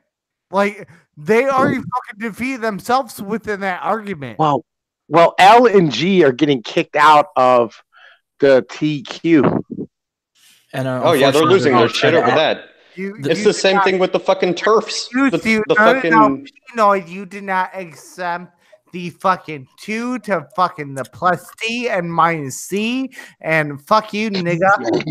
Oh no, but excuse me, sir. I'm a trans exclusionary radical feminist, and just because you cut your dick off does not mean that you're entitled to women's rights. You're forgetting they're gonna add the P eventually. You know what the P stands for? No, real quick. Here's what I got to say to that argument. Lacey Green even took the red pill, bitch. Lacey Green was a whore. Yo, my favorite thing legitimately is hearing how, like, in particular, black fucking females, when they turn into males, all of a sudden start understanding that, like, fucking being a male is not a fun thing. No, it's not. It's not a fun thing. He's like, nobody's listening to me when I talk anymore. They don't pay attention to me the way they used to. Whore. I keep getting pulled over all the time, and I can't get out of the tickets. Welcome to our world, bitch. About your fucking period. Oh, you think that's bad? Wait until the draft comes around. That's gonna be fucking hilarious. Oh, not even then, because fucking it doesn't matter if you're male or female anymore. Like, the draft is a real thing for fucking males and females now. Didn't they? At least for the United States, didn't we just delayed that one yet? Yeah, but it wasn't. I'm turning 35. I'm turning 35 November 2nd, so they're not going to draft me anymore. I'm good to go. I'm still within that range, though. So what ended up happening was they actually deemed it unconstitutional, where only men can sign up for the draft. Females need to sign up for the draft. Well, not sign up. They have to register. Let me be real here. If there's a draft, Tom Pease is walking in and fucking signing up. You know what I mean? I don't give a fuck how old. As long as my ass can walk, nigga, I'm a fight. I don't give a shit. You know what I mean? Yeah, they kicked me out last time. But they kicked me the fuck out last time. You know what I mean? I'll be real. I can see people banning the trebuchet. You know what I'm saying? Here, within what we were just talking about is equal rights, equal fucking fights. And Cass, what the fuck are you doing? Are you eating Oreos? Like, are you opening up a bag? Like, put that shit away. A bag of secrets of God's boy. But what I was saying, especially with the draft, and I'm like, this is the argument that fucking the feminists tend to fucking walk away from is equal rights, equal fights. Because they're not about equal rights. And this is where it goes with the draft. Yo, I had a really good one earlier come up in the chat, right? I was in fucking Zell's new server, right? Mm-hmm. And bubonic for you, fucking, I didn't get a chance to argue, which I wish I would have had a chance to argue. But bubonic for you, who has an issue with me because of the old talk of shit, but I don't give a fuck. Yeah, yo, fucking like, yeah, like, nigga, you're mad about some shit that happened a year ago? Like, nigga, get the fuck Are you fucking serious? Jesus Christ, people, come on. Yeah, because Tonka challenged care about that motherfucker. Who cares about Tonka anymore? That guy's fucking gone. Tonka challenged me to a fight, and I said, "I'm not going to goddamn Memphis to go fight you." Like, I mean, apparently I'm a bitch for not doing. When did that happen, Pino? Like, what the fuck? A year ago. That happened a year ago, right? But fucking so anyway, right? Fucking so I stood here and like fucking he was talking. The one dude was talking about Yorkshire Scotsman was saying he was gonna go be a fucking prison guard. And bubonic for you said that they're like they have the highest rates of domestic violence. And I'm standing here like, and I was like, God damn it, I want to tell them like, yeah, it's because like they're accustomed to having responsibility with commensurate authority. You know what I'm saying? Because they're responsible for all the inmates. Therefore, they have the authority to motherfucking like have the authority to order the motherfuckers around. And when they go home, they have the same exact amount of responsibility over their fucking family, but they don't have the fucking commensurate fucking authority. Mm-hmm. So they don't know how to handle it because if somebody gets out of line at work, they just beat the brakes off of them. They come home, you know what I mean? They tell their wife or their kid to go do some shit. And they're like, eat a dick, nigga. You know what I mean? Like they throw poop at them or whatever. You know what I mean? Like they do in jail. And like they can't just throw them a fucking beating like they do with the goddamn prison and shit. And eventually that wears on you. And like your work kind of bleeds into being at the house. Like, and that's the issue. It's responsibility and authority goes hand in hand. And that's why we're at right now with like the whole thing with like, that's why I say like repeal the 19th, all that type of bullshit. It's responsibility and authority goes hands in hand. If you're responsible for some shit, like you're responsible for the women, you're responsible for your country, you're responsible for your land, your responsibility for your family, you have to have the authority to be able to guide that family and guide that woman and guide that fucking shit and take charge of it when need be and have the individuals fucking do what the fuck you tell them to do. Yep. Because of the fact that, you know what I'm saying, you're responsible for it. And if it fucks up, it's your ass. And that's some shit that like they don't want to have a conversation about. And that's really what all that shit gets down to. Well, no, that's a really interesting point. But I would like to start off by saying the man is the king of his castle and he does rule his castle, at least if he's doing shit correctly. And shut up, woman. Anyway. No, I want to fucking jump that bitch here. Don't listen to you, home. She be running off, going to goddamn Portland and shit, seeing her other boyfriend and whatnot. Get the fuck out of here with that bullshit. Fuck you, Pinoy. Don't even. Fuck I want to fucking jump off here and say, you know, fuck you, Pinoy. Like, we'll meet up in the Appalachians. Like, fucking, like, we'll have those different fucking meeting off points. Like, we'll jump down and fucking start slamming each other. Fucking, like, I'm gonna fight you. 1,000. You can't fight me, nigga. Like, yo, I have like 100 pounds and some change on you. I don't give a shit. There's no fight there, dude. How big are you, Pinoy? I'm 6 feet. Dude. I'll take you on. I'm 6 foot 250. I bench 325. Sucked many dicks, yeah. I'm sure. Well, real quick before you guys start sucking each other's dicks too fucking vigorously, think about what Pinoy is actually saying, and think about it from like a fucking statistical standpoint. Yeah, I was just shitting on him a little bit. No, I got you. I'm just giving you shit. I'm giving you shit, dude. Don't worry. I'm not mad. Okay. Trust me. But no, think about it. Like, if your job is to basically be the fucking, when people get out of line, you need to be the dick that fucking goes and puts them back in line. That shit bleeds over into your real life because it's the same thing like behind social conditioning and In other cases, as we might call it in some countries, that people like Bernie Sanders or Alexandria Ocasio-Cortez might say. I was trying to get at that point. Like, I made a joke about the man being the king of his castle or whatever, just because Penoid and repealed the 19th, all that junk. But no, do you think that there's the same crossover when it comes to police officers and why there's a higher rate of domestic violence among police officers? I mean, statistically, it would be higher. Hold on, wait. That is a big disconnect because, like, we're jumping 5 different layers over. No, you're not. You're really not. No, you are. Not. So, no. So, the king of the castle, right? Okay. It's somebody who's just saying, like, hey, man, fucking, I just want you to fucking do this, like, X, Y, and Z, fucking, like, and like, the alpha male type personality where you go, fuck you, fuck off. And I'm looking at the more of, like, the fuck you, fuck off, like, like, this is what I defend my woman for, but at the same time, I'm the king of my fucking castle. If I tell my woman go cook dinner, she's gonna fucking go do it. So, but what if he doesn't? But that's not exactly the point I was trying to get at. The point I was trying to get at, like, hang on. What if she doesn't? Are you gonna beat her ass? Like, that's my question. That's my here's the deal, right? What if she doesn't? What if she doesn't clean the house?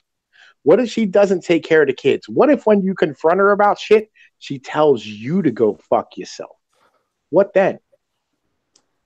What if now? Hang on, shut up a minute, man.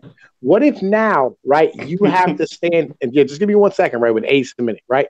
What if now you're responsible for this family? Your kids aren't being taken care of.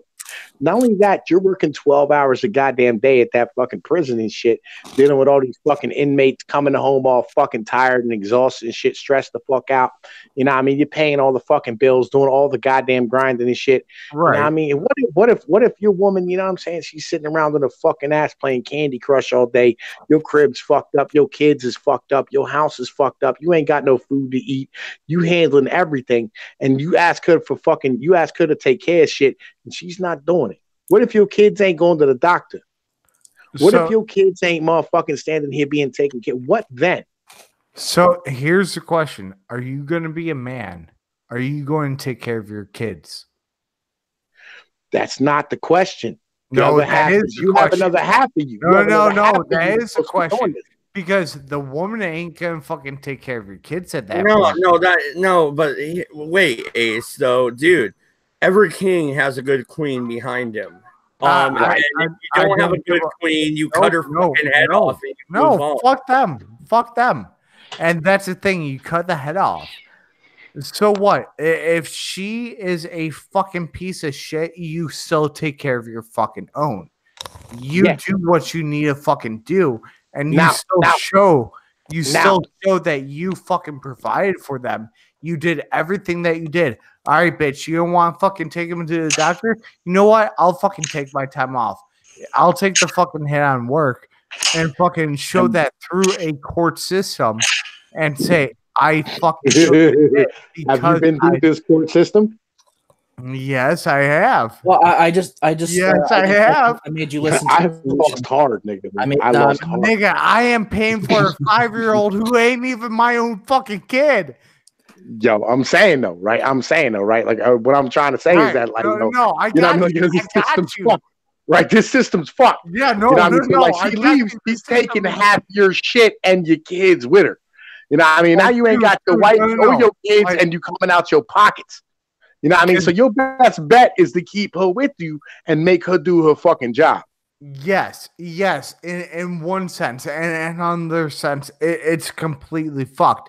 I want to meet you on the middle ground of, like, the system is completely fucked because, like, no matter what you do as a fucking dude, it's not good enough. Can we at least agree on that? Yes, but this is always the solution. I don't care what it is. No, yes. But once again, though, behind every king there is a queen. And you treat her that way. You do put her on a pedestal. I love my wife, man. But she does her end of the bargain. You know what I'm saying? All right. So let's say that you fucking keep treating your fucking wife as a queen. You keep fucking doing like anything that you could do for her. You bend your ass fucking backwards for her. And still, she turns around, fucks over your best friend. She fucks him. She loves that fucking dick. Like, how's that going to turn over in court? They're still going to. So you're talking about my ex-wife now. Okay. No, I'm talking about your wife. Your wife right now. Like, how are they going to look at that? Oh, and you got no job. Your wife is better to your kids than you. Because you are a male, you have that fucking dick, you have no say in the kid's fucking life because you have a fucking penis. That's what it comes down to. Well, you know what the original idea of quote quote toxic masculinity, as much as I fucking hate to say that goddamn word, you know what that was originally supposed to fucking mean before it got co-opted by a bunch of these fucking lefty and fucking soy boy fucking feminist bullshit fucking asshats was? It was the fact that society treated men as fucking disposable, will fucking only draft men to go fight fucking wars for bullshit fucking reasons. I don't think it's co-opted, man. I think it's working as intended. It just continues to shift the goalposts. Well, it's working as intended for a specific group of people, but that's not the point I'm trying to make.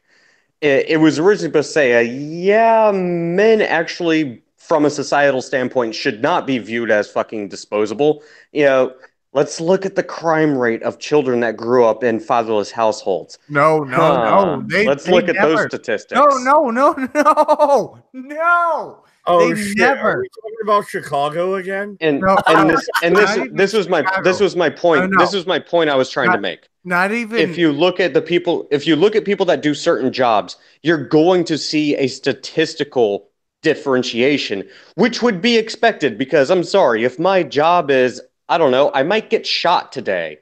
I might be a little stressed out that, my wife might be left, especially if she's a stay-at-home wife, doesn't actually have a part-time job even. I hope she does. Maybe I'd be a little stressed out. You might see some statistics that would prove, the things a certain group might not like to acknowledge. I think you're confusing the fact that men have always been treated as expendable from like day fucking one of their existence. And that's where the whole idea of toxic masculinity actually came from originally. No. It was the fact that society views men as being fucking disposable. No. Toxic masculinity came from the fact that they thought that masculinity was fucking toxic. No, they don't like the fact that men have the ability to fucking wreck anything at any given goddamn point. And they wanted to take that fucking tool away from them. They wanted to take away that fucking drive and fucking want to fucking compete and be better than fucking females so that they had the opportunity to fucking, to stand here and have the chance to be fucking equal. Yeah, but Pinoy, let's flash back to the 1800s. My wife can't even go out there and chop firewood. Not because she doesn't, but because she physically can't, dude. No, she could. Okay, maybe I should rephrase it. That's where the concept, maybe not the idea, but the concept of toxic masculinity. We'll send our boys and our fathers off to fucking war and they'll go die and whatever. That's where the concept of it came from. But then it turned into quote, quote, toxic masculinity. Again, I don't know what the original term for it was, but that's where the concept comes from. I don't think it's co-opted. I honestly think it's working as intended. I think the problem is, I was going to mention this like a long time ago, but I completely forgot because I'm retarded, is that all of this we're bitching about is just almost a century of societal engineering to be the way we are. We're only bitching about it now is because it's coming to its worst absolute fucking conclusion. So I wouldn't disagree with that. Here's the best way to put it. Gender, masculinity, this is all just another fucking concept to overpollute basic concepts of like fucking science for ideological purposes. So here's the best way to put it. If you look throughout history, the best way to put it is hard times create strong men. Strong men create good times. Good times create weak men. Weak men create hard times, and the cycle then repeats. I would say it's less of a cycle, more of a rhythm, especially in terms of history. Oh, there actually is. I forget the name of the book, but there actually is a really interesting book, and this is not the economic one because there are two with almost similar titles. That's why I get them mixed up. But it's called the Great Super Cycle, and it focuses on how generational rhythms or rhythms. We'll use that term. They change, and it's usually on a 20 to 30-year basis. You're missing my point. My point is the fucking man bun fucking like messenger bearing fucking assholes. Like, who gives a shit about them? Nobody. Because like if it came down to it, if there was a war, like, are you going to depend on the fucking man bearing fucking man bun fucking messenger fucking bag fucking handing? Oh god, no! I'd leave them in the ditch and I'd fucking get my ass moving. You would actually get people who know what the fuck they're doing, people who are tough and can actually handle a fucking hit or two. And this is where people like me. Real quick, here's a question from the panel. How many of you guys have been punched in the face? I have. Oh, I have. Yes. Oh, yeah. Quite a few times. I've been shot. I've been fucking stabbed. I've been shot. I've been stabbed. I've been ran over with a car. Oh shit! You know what? I wish it was a car too, brother. Yeah, that shit don't feel good. With a car. Got hit with a baseball. But don't forget, Madaj, I'm just, a stolen valor motherfucker because I quite a few times. I don't think of you that way. Come on now, brother. But, I bring it up completely in bullshitting. Yeah, but no, my point of asking that was how many of our kids are going to be punched in the face? With the way society's going nowadays, they're probably not. No, they're not going to know what a real fight is. Well, no, my kids, okay, my kids, they're 8, 7, and 5 years old. And I've trained my kids to, okay, you get punched in the face, like, this is how you fucking handle it. This is how you take that motherfucker down. Like, you want to fucking have a triangle choke on him? This is how you do it. Yeah, you fucking put their ass in their fucking place. Make sure they don't fucking do it again. Fucking Ace is handing him a fucking Bowie knife and shit. Like, hey, stab him here. Okay, buddy. I got that. Well, I mean, how to fight too. But that's not my point. My point isn't teaching your kids how to fight. My point is, fighting is so looked down upon nowadays that nobody is going to know how to fight. Do you know why? Do you know why? Because everything's being milked down with estrogen, dude. That's why. Well, why is it being milked down with estrogen? Feminization of society. Why? Because the best way I know how to describe it. Society, within the super cycle, we're at that point where society has become. Shut up! You're dumb. Shut up! This is you're fucking dumb. Here's the deal. You're dumb. You haven't even let me fucking finish. Shut the fuck up. I'm not going to let you finish. I'm going to tell you why. All right. Here's why. All right. Because why? 50% of all marriages end in goddamn divorce. All right. You know what that means? It means 50% of all kids are being raised by single fucking moms. Motherfucker, that was what I was about to fucking say. It's the feminization of society. Goddamn it. It's not the feminization of society. What it is it's single goddamn moms, dude. It's single moms raising goddamn fucking boys, and moms, like, women don't ever get hit because women don't fucking have that basic response from when they're fucking children.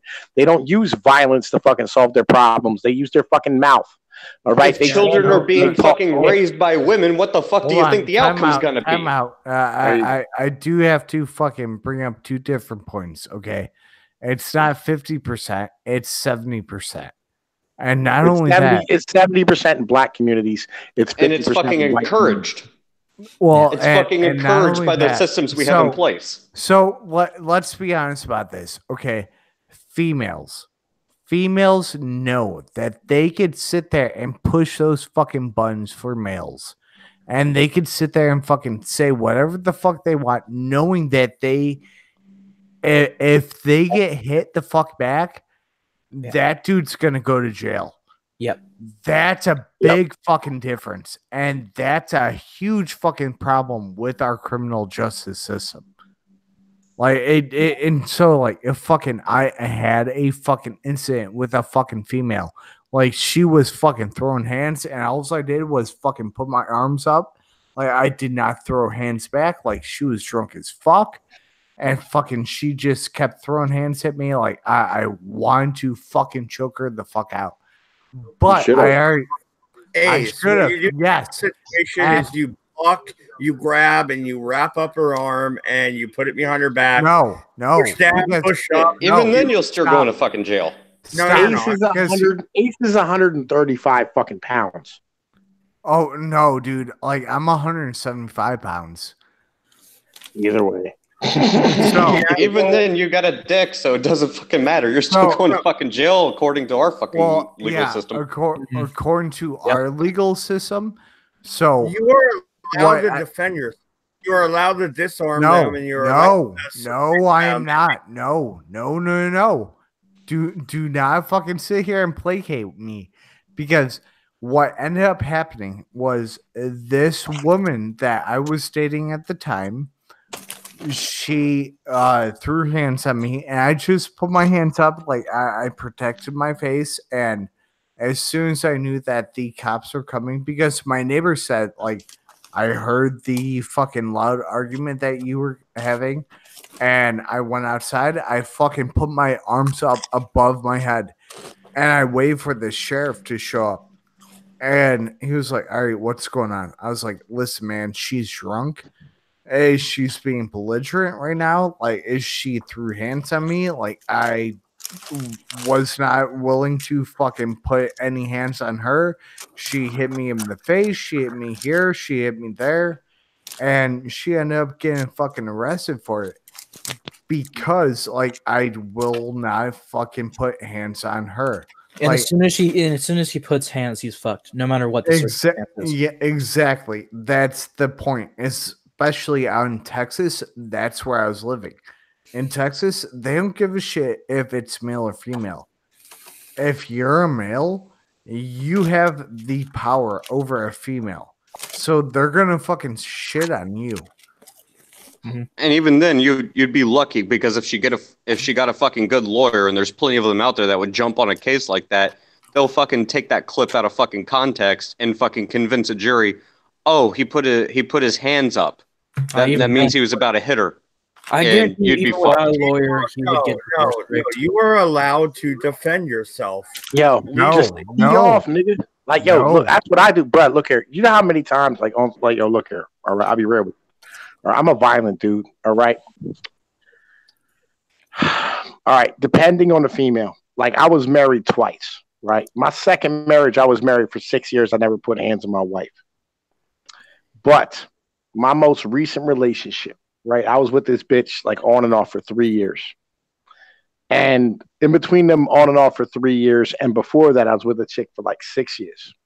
The chick for 6 years I never put hands on. But this 3-year bitch, nigga, I broke a nose. I blacked the eye. You know what I'm saying? Like, I fucked this bitch the fuck up. Sometimes you need to put hands on a bitch and show her you're not fucking bullshit. You know what I mean? Because like every time she's put hands on you, she's gonna keep doing it if she thinks she can keep getting away with it. It is what the fuck it is. Dude, when someone fucking attacks you, someone fucking attacks you. It doesn't matter what they got between their fucking legs.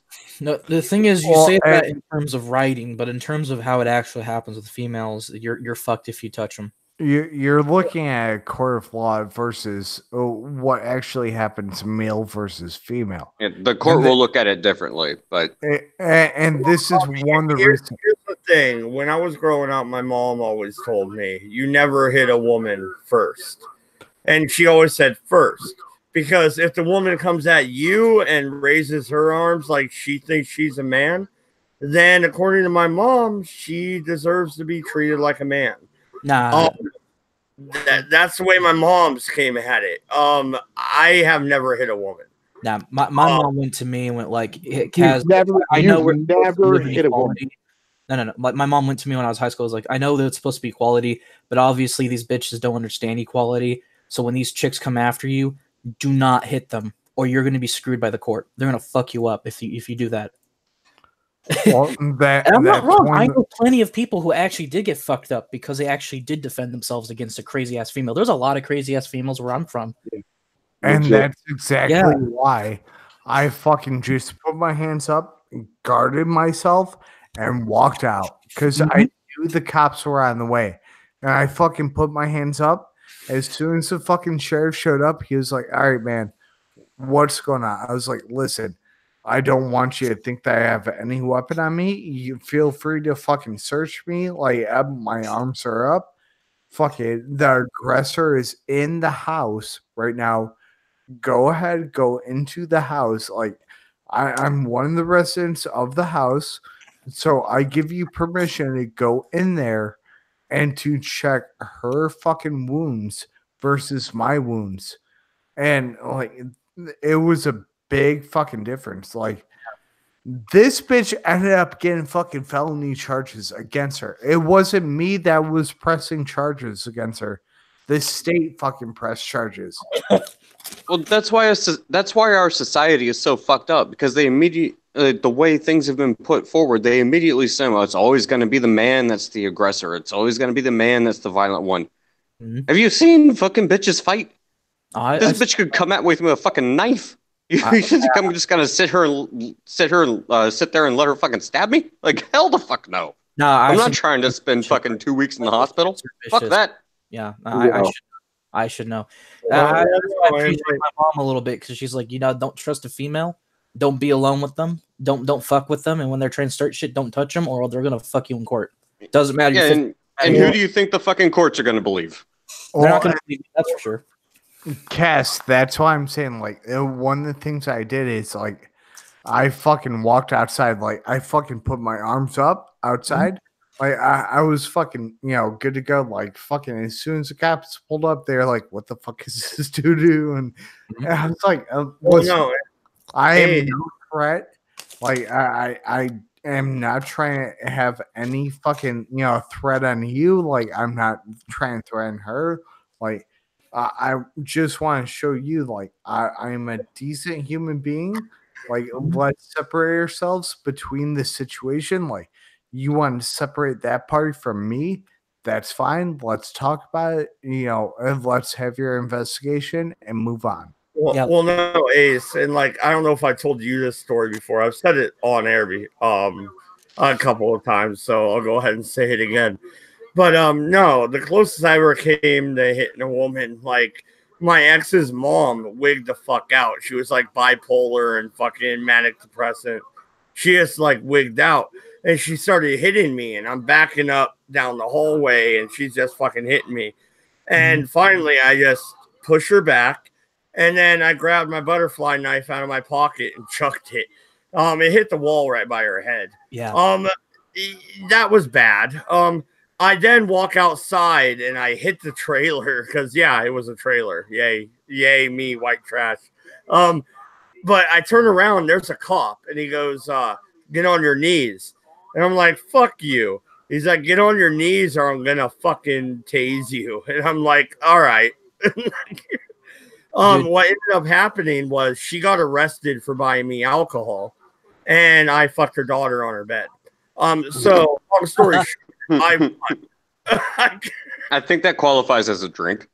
No, one time in high school, I dated this one chick, and the only reason I didn't get in trouble when she was trying to attack me and say all these crazy shit and made some serious fucking accusations, by the way, after the fact. With no evidence. The only reason I didn't get butt raped for the rest of my life by the law was because the cops know me. They know my mom. They know a lot of people in association. So they're just kind of like, we're not touching that. And I got off like very lightly, which was super fucking lucky. Well, no, and when I threw that knife, man, I was seeing triple, right? Yeah. I took 3 Vicodin and drank 2 bottles of Mad Dog 2020 bad idea, by the way. Don't do that. Oh God, you were drinking Mad Dog. No. Oh, that was a horrible idea. Like I said, dude, bitches.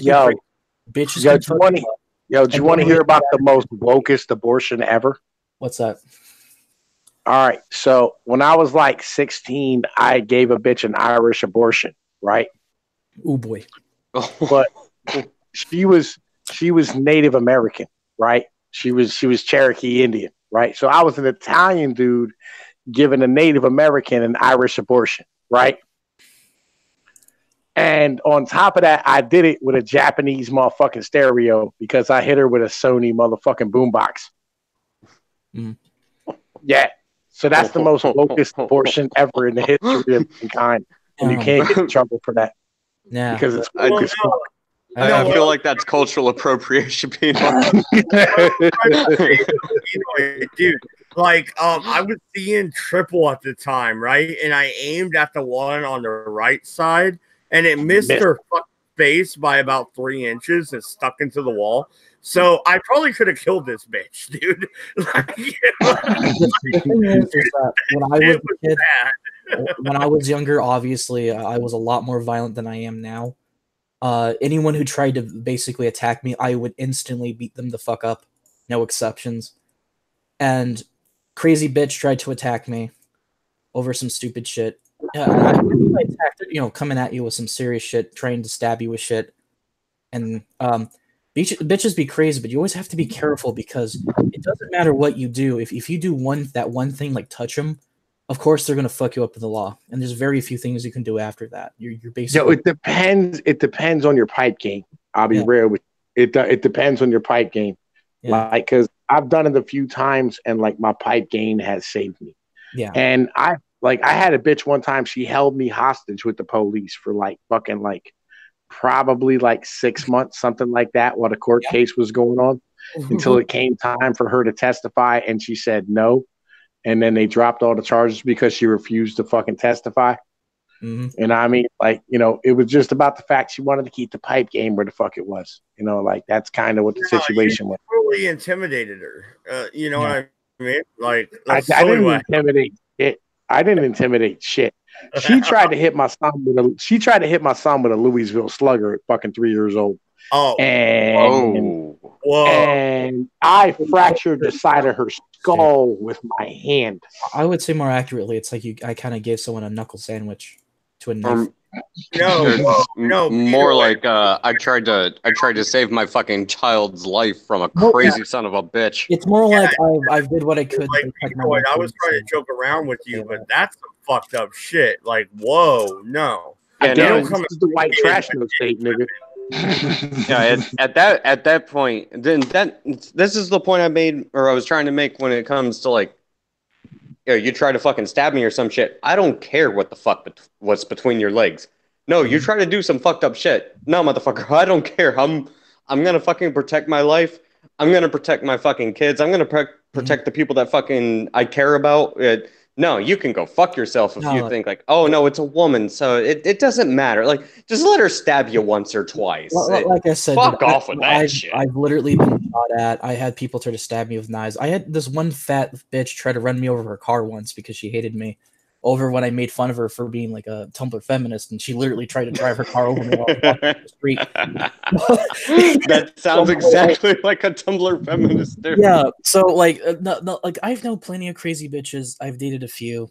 Do you have any? People's like, well, Kaz, why are you gay? Well, what do you think? I've dated. Dude, hey, at this point in time, Cass, guess what? All the fucking danger hairs, all the fucking crazies. Guess what? We got equality. Doesn't matter if you're a man or woman. Doesn't matter if you cut your dick off or not. Doesn't matter if you're trans. Hey, we got equality. Doesn't matter who the fuck you are. Mm-hmm. Yo, man, you ever met a chick that really likes that BDSM shit? Yeah. Yeah. I've known a few. Talking about a few. No, I'm kidding. I got this chick, right? I got this chick on a regular basis. She fucking he always keeps coming back. I don't know why, right? But we used to she was living with me at this fucking apartment I had at the one point, and her cousin was over. And she was all drunk, I was all drunk. And she liked getting smacked. You know what I'm saying? Like she just enjoyed that shit. Like it made her fucking pussy wet. You know what I mean? I cracked this bitch, but the bitch was she turned her face into it, and I caught her chin with like the bottom of my palm, and it buckled her kneecaps, and she fell onto the floor. Right? Oh. Yo, yeah, and her cousin was like, "Oh my God, you knocked her the fuck out!" Right? And I was like, "Yo, I did not try to knock this bitch the fuck out." You know what I mean? Like, yo, fucking, like this is just like some normal shit. Me and her playing and eating and cheating and shit, whatever the fuck it is we do. You know what I mean? And like, yo, legit, she went and told her whole family that I beat this bitch. And I was like, nigga, I ain't never putting hands on this goddamn broad on some serious shit. Never. You know what I mean? It's just, this is how the fuck it is we do what we do. Or what she does. I'll be honest with you. I'm not a big fan of that bullshit, but whatever these white people are into, you know how the fuck that operates. Y'all weird as fuck to me.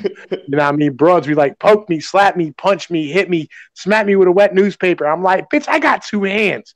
You know what I'm saying? Like, it sounds like you want gangbanged and shit. That's not my fucking style. Like, I left the Boy Scouts because I didn't want to have to learn how to tie knots and shit. It's way too much goddamn work. Y'all be wanting to be tied up and fucking beaten and fucking raped and shit. And like, man, yo, look here, man. The police gonna show up. They gonna believe any bullshit you say. Like, that's not what I'm not behind this idea. Nope. No. One thing that's the fucking thing, dude. Like, people think guys are into fucking kinky shit. Nah, dude, you haven't met a girl that's into kinky shit. If you think guys are into kinky shit, I've had multiple broken ribs over just women. When a girl orgasms, she's got your legs around your fucking chest. That shit can suck from time to time. Nigga, that's not how vagina works. How she get your legs around your fucking chest and shit? I'm confused. You'd be surprised how. I'll just say she was flexible. Flexible, nothing. Nigga, like, what are you talking about? This bitch said, what was she humping your belly button? The fuck is going on? Like, yo, motherfucker, think about it. I'm just gonna say, I'm thinking about it. Cow women are crazy in bed. Problem with cow women, is that they're also crazy everywhere else. So you're just as likely to get the knife in bed as you do with the sex. They find a way. Man, look here, all right? Like, legitimately, I could go into my long list of retarded and sexual experiences. You know what I mean? Dude, I was about ready to say, dude, like going down on a chick and she starts squeezing your head, like it feels like it's gonna pop. I didn't say I was eating her out or anything. I'm just saying she put her fucking legs around my chest. What I'm trying to say is I had a bitch ask me to fuck her with a shotgun one time. You know what I'm saying? Whoa. Okay, you got me beat on that one. Yo, legit. And she was like loaded. You know what I mean? I was like, bitch, I ain't loaded. She's like, loaded. And I like put the shells in. And she's like, cock it. And I'm like, nah. Like, yo, nigga, like, yo, this bitch goes the fuck off. You know what I'm saying? Like, yo, I'm going to have to explain why the top half of you missing and shit. You know what I mean? Like, no, I'm cool with that. Them Catholic girls are fucking ridiculous and whatnot. You know, probably a fan of Kurt Cobain. I know that was a low-hanging fruit joke, but I had to make it. Of course.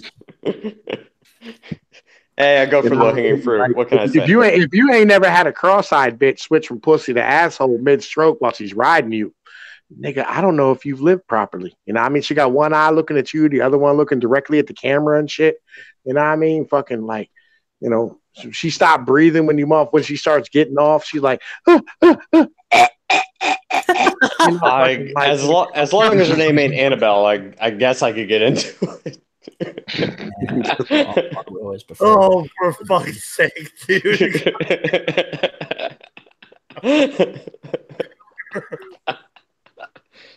Yeah, you know, I got nothing to follow that up with. Holy shit. I'm into a little bit of plastic surgery. Oh boy. Oh no. Oh no. Now we're heading back to the traps, Sandoku. Yeah. Honestly, traps are just men that are better at being women than women are being women. Change my mind. Why do we need to make the effort? Calm down. All right. I don't need to make the effort to change your mind. No. I agree. Why do traps get all the dick? It's because they know what a man wants. Most females don't anymore. It's because men are better with women.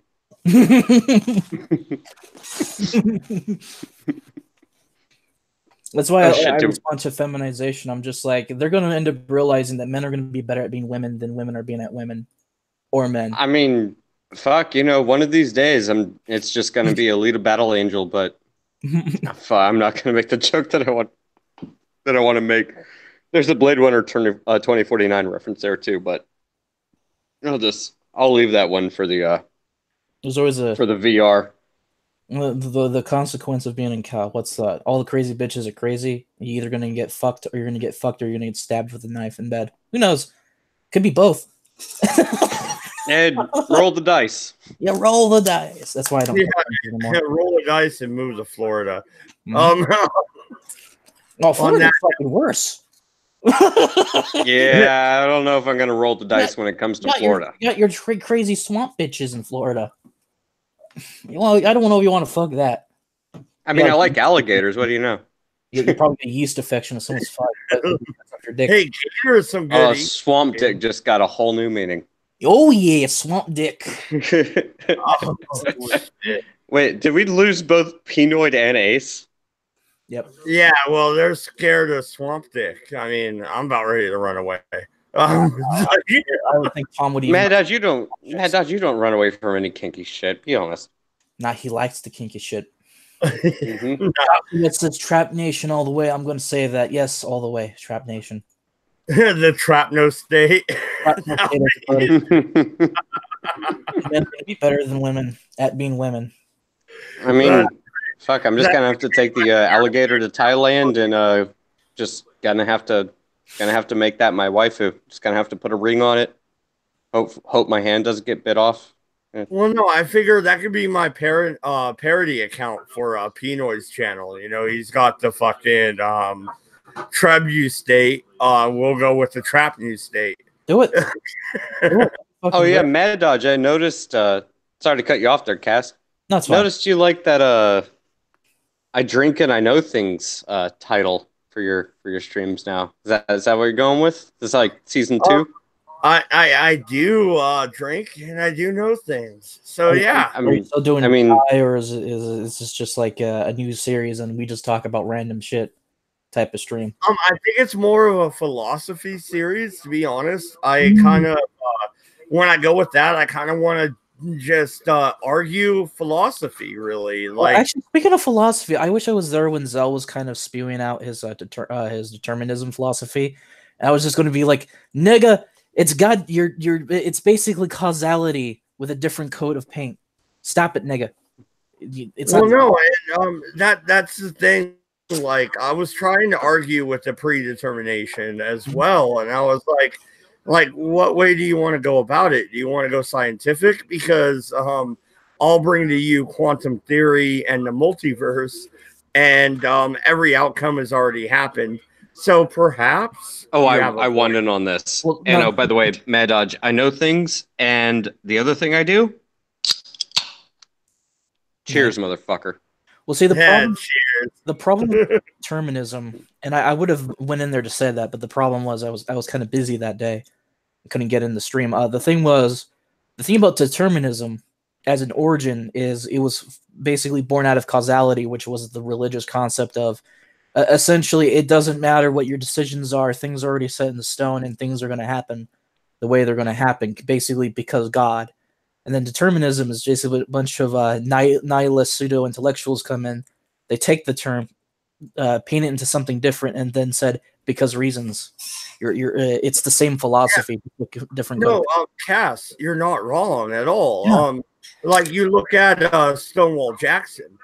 He believed in predetermination, and he believed in it from a theological standpoint, to where his religious views said, I'm going to die when I'm going to die. Therefore, when they're shooting bullets at me, why flinch? If they're going to hit, they're going to hit. Stonewall Jackson is badass. I don't care what side he's on. Guy's a badass. I know, right? Yeah, he was a pimp. But, like, seriously, and isn't that ultimate freedom? I mean, this idea where, hey, I'm going to die when I'm going to die. Fuck it. You know what I mean? that's kind of the ultimate freedom at that point. Well, the ultimate freedom in the sense that you kind of sort of kill off your fear of death and just do whatever you want to do, what you need to do, is kind of another form of freedom, I guess. He kind of freed himself from his fear of death. So he's just like, fuck you. I don't care if I'm going to die today. I'm going to do what I want to do. Yeah, it's like the Klingon motto, right? Today is a good day to die. Yeah. Yeah, like, fuck you. I mean, that's all that means is fuck you. Yeah. It's like, fuck you. If I'm going to die today, I'm going to die today. But I'm also going to do what I want to do. I'm going to go out the way I want to go out. Regardless if that means isn't that choice? Yeah, yes, that's another thing about choice killing character. I think there's a weird argumentation there. I think the problem with character is choice doesn't kill it. It kills the previous notion of what that character of a person was, but also evolves it to something new. So let's say you were like a little kid. You're probably scared of things. Obviously, most kids are scared of almost every fucking thing off the sun when they awoke into this new reality of things and trained to develop and evolve to a better person. Of course, the kid's going to be afraid of things, but then when they start making choices, they start becoming better. They lose the characteristic of being scared of everything. Choice kills that old character, but also it evolves a new one.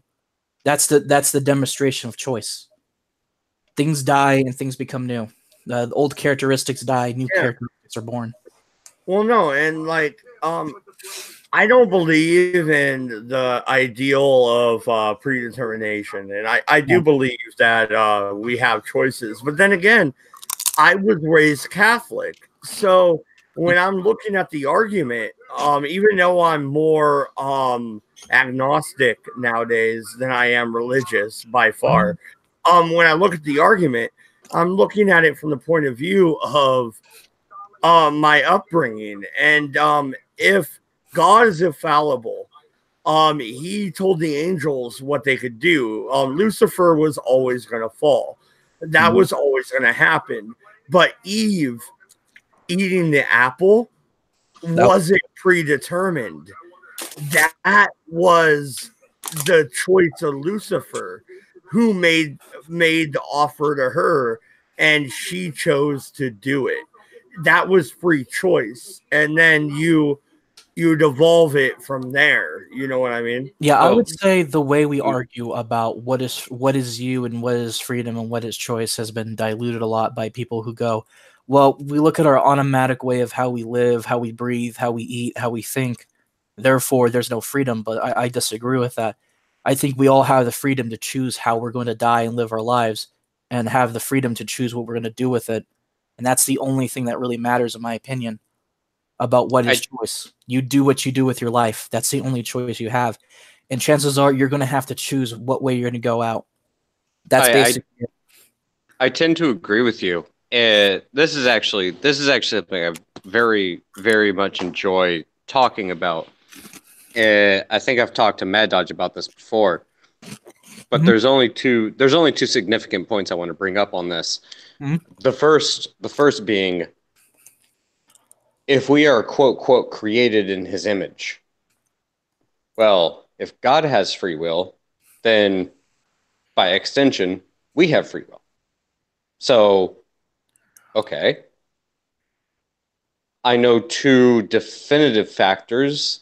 I can look at the observable universe around me, and I can see stars are born, stars die, there's apparently the Big Bang, all of this and that. Things we can talk about scientific fact and argue until the end of time. What I know is that there is a beginning and there is an end. There is life, there is death. What I choose to do with that time is up to me, because I have freedom of choice. But my choices and my actions do have consequences, and that affects people around me. So my choices and my actions are my own. Yeah. How it affects other people is completely different. The other thing I find interesting. Doku, before you go on to the other thing, don't you think it's kind of like the butterfly effect? What I do, like me and you having this conversation, has probably changed something. Because instead of this conversation, you could have been going to 7-Eleven. You could have got robbed. You could have gotten in a car wreck. You could have been hit by a car. What have you? You know what I mean? Just this simple conversation will have a snowball effect. Maybe It's possible, but there's no way for us knowing because we're having this conversation right now. Mm-hmm. And so predetermination, I don't buy into that. No, but I don't buy into everything is set in stone in this way because that would imply a certain level of timeline that exists because God, which is why I think the determinism is weird because they try to explain this without the God equation and they can't.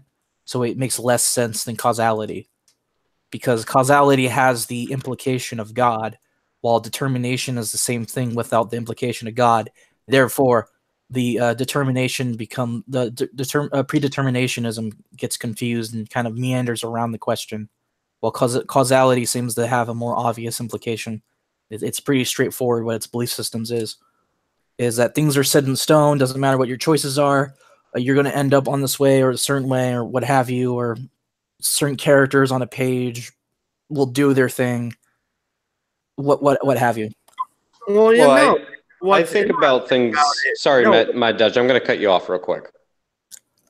This is why I don't like the determination argument because it's very two-dimensional. It's very binary. Mm-hmm. I think about it more of like a spider web. Mm-hmm. I make a choice, somebody else makes a choice. Yeah, maybe there's a degree of things move in a certain direction, but it doesn't mean the outcome is predetermined. It all depends on your choice. You're at that crossing. And I speak from personal experience. I can choose to do one thing or choose to do another. That doesn't necessarily just affect me, but it can affect the outcome of another person, which affects the outcome of other people. It expands out. And how that affects greater society. I don't know. I could choose to get in the car right now and go to the gas station. Everything could be perfectly fine. Or I ram that car into somebody and something crazy happens. What happens to anyone that's remotely related to that person? I mean, it's spider webs out. It's not that simple. You can't think about things in terms of a binary standpoint. And the thing is, like, the butterfly effect. What? I'm a YouTuber now because back in the day I was on AOL and I was in chat rooms. I fucking trolled people, and that built upon something. It built upon something else, and then suddenly I'm a YouTuber. Not necessarily. And I don't think it's all predetermined and just mapped out. No. But then again, you do have a snowball effect. There is the idea where, you grow up arguing points with somebody, and then you get an interest in the law, and then you go to law school, and then you become a lawyer. Was that all predetermined? Since you were in middle school? I mean, some people would say it was. Some people would point out facts where you were predisposed to be in that position, right? Well, and that's the thing. You have personal choice, but then that personal choice affects the world around you. So you don't know how your own individual choices are going to affect said world around you. Mm-hmm. There's only two things that are definitive. This world is finite. So, and you're gonna die. Yeah, life and death. Those are the two finite things. Everything else is how you choose it to be. Whether it goes your way or not, it's not the question. Yeah, on the topic of another thing about the killing of character is the idea that somehow character kills a certain characteristic, which is what I thought I saw that conversation about. I thought it was weird because I thought it was natural. Let's say when I was a kid, let's say 10-year-old Kaz, kind of a wimp, gets bullied a lot, right? And let's say I got two choices: keep being a coward, or grow the fuck up. And I grow the fuck up, and I beat the shit out of the bullies. That choice does choice really kill the character? I guess in a way you can argue that it killed the old character of me being a coward to someone who can actually fight for myself. But I don't see that as a bad thing. I see that as a natural evolution of things. I think when you put it into realization is that things like from character to person dies all the time. Things are death and reborn. When you grow up. There's a lot of things about you that are dead, about your characteristic, and you develop new ones. So I don't see that as a bad thing. You can't have evolution without death as a consequence. That's kind of what life is about. Is growing up and learning to overcome your weaknesses and becoming something better than you were. Here's a question. At least that's the way I look at it. Here's a question for you guys, Doku and Cass. Guys, all right. So I split my life up into pretty much 4 parts. There are moments in my life where I was different before it happened. You know what I mean? Yeah. Are you guys the same way? Is there moments in your life where you changed? Like you evolved, or a situation made you evolve? I think it's that the choices we make as when we grow up, the things we do, the things we spend our time on, the things that happen to us is what builds and destroys character. And with it comes changes, some good, some bad, in between, what have you. Obviously everything comes with their opposite reaction as a result. I think the situations we live through is what builds our character.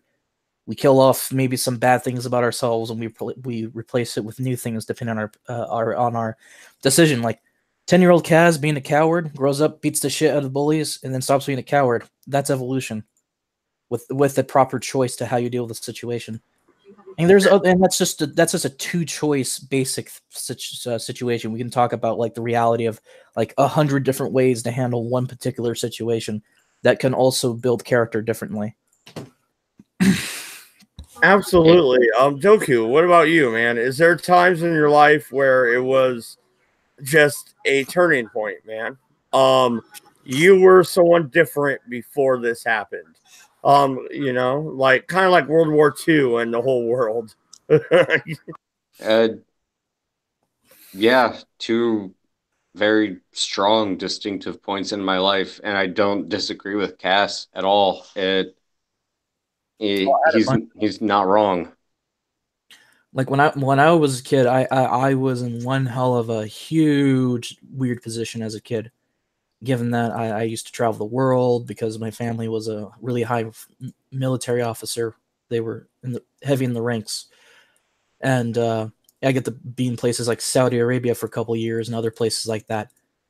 You'd be surprised how much you're going to have to learn to buck the fuck up and how that changes you drastically on your decisions, depending on what decision you make.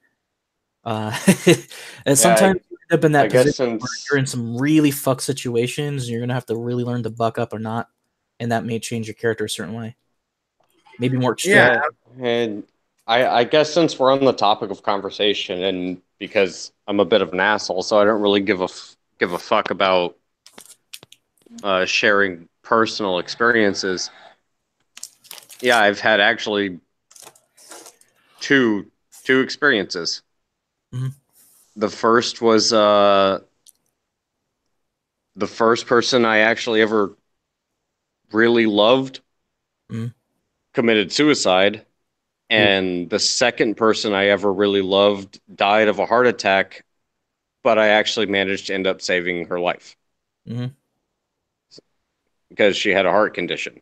No, so the second one was actually quite recent, actually, Doku. So yeah, it was. The second one is the one that's kind of more the more interesting one, because it happened in the morning, and I'm not a morning person. Hence why I'm awake fucking at God knows what hour.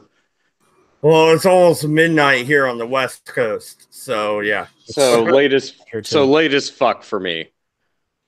But it's just one of those things where it normally would not have happened, and it did. Her mom was actually fucking pissed at me. She thought it was like somehow my fault and everything, and then the ICU doctor actually came out and said, like, yeah, the survival rate for this is like 97% fatality. So she's among the 3% that actually survives this fucking heart condition. And the only reason is because God in heaven or whatever else is up there, if there is anything at all, I don't know what it is, and I don't necessarily care. All I know is she's alive, and she should statistically be dead. Well, I think everywhere in life we're going to deal with that situation where statistics and odds are against us, but I think that's the natural cause of life in general. There's a saying about how I think people should embrace the fact that they're going to suffer, and they should use that to build their own character rather than run away from it. Well, isn't that kind of the point of humanity in itself is we suffer through the bullshit, and that makes us who we are. Well, this thing is like ever since humanity existed, we all know for a fact that we had a ridiculous events that could have wiped us out several times over, yet we're still here.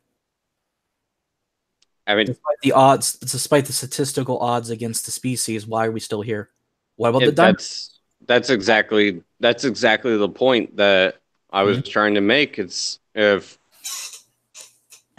I had the ICU doctor walk in and basically just say, yeah, if you didn't do what you did, yeah, she'd be dead. I had fucking 9 EMTs and 3 police officers in my fucking basement trying to resuscitate this person. God damn. And yeah, it was a rather stressful morning, to say the least. But can tell. But weird shit like that. It just from my personal standpoint,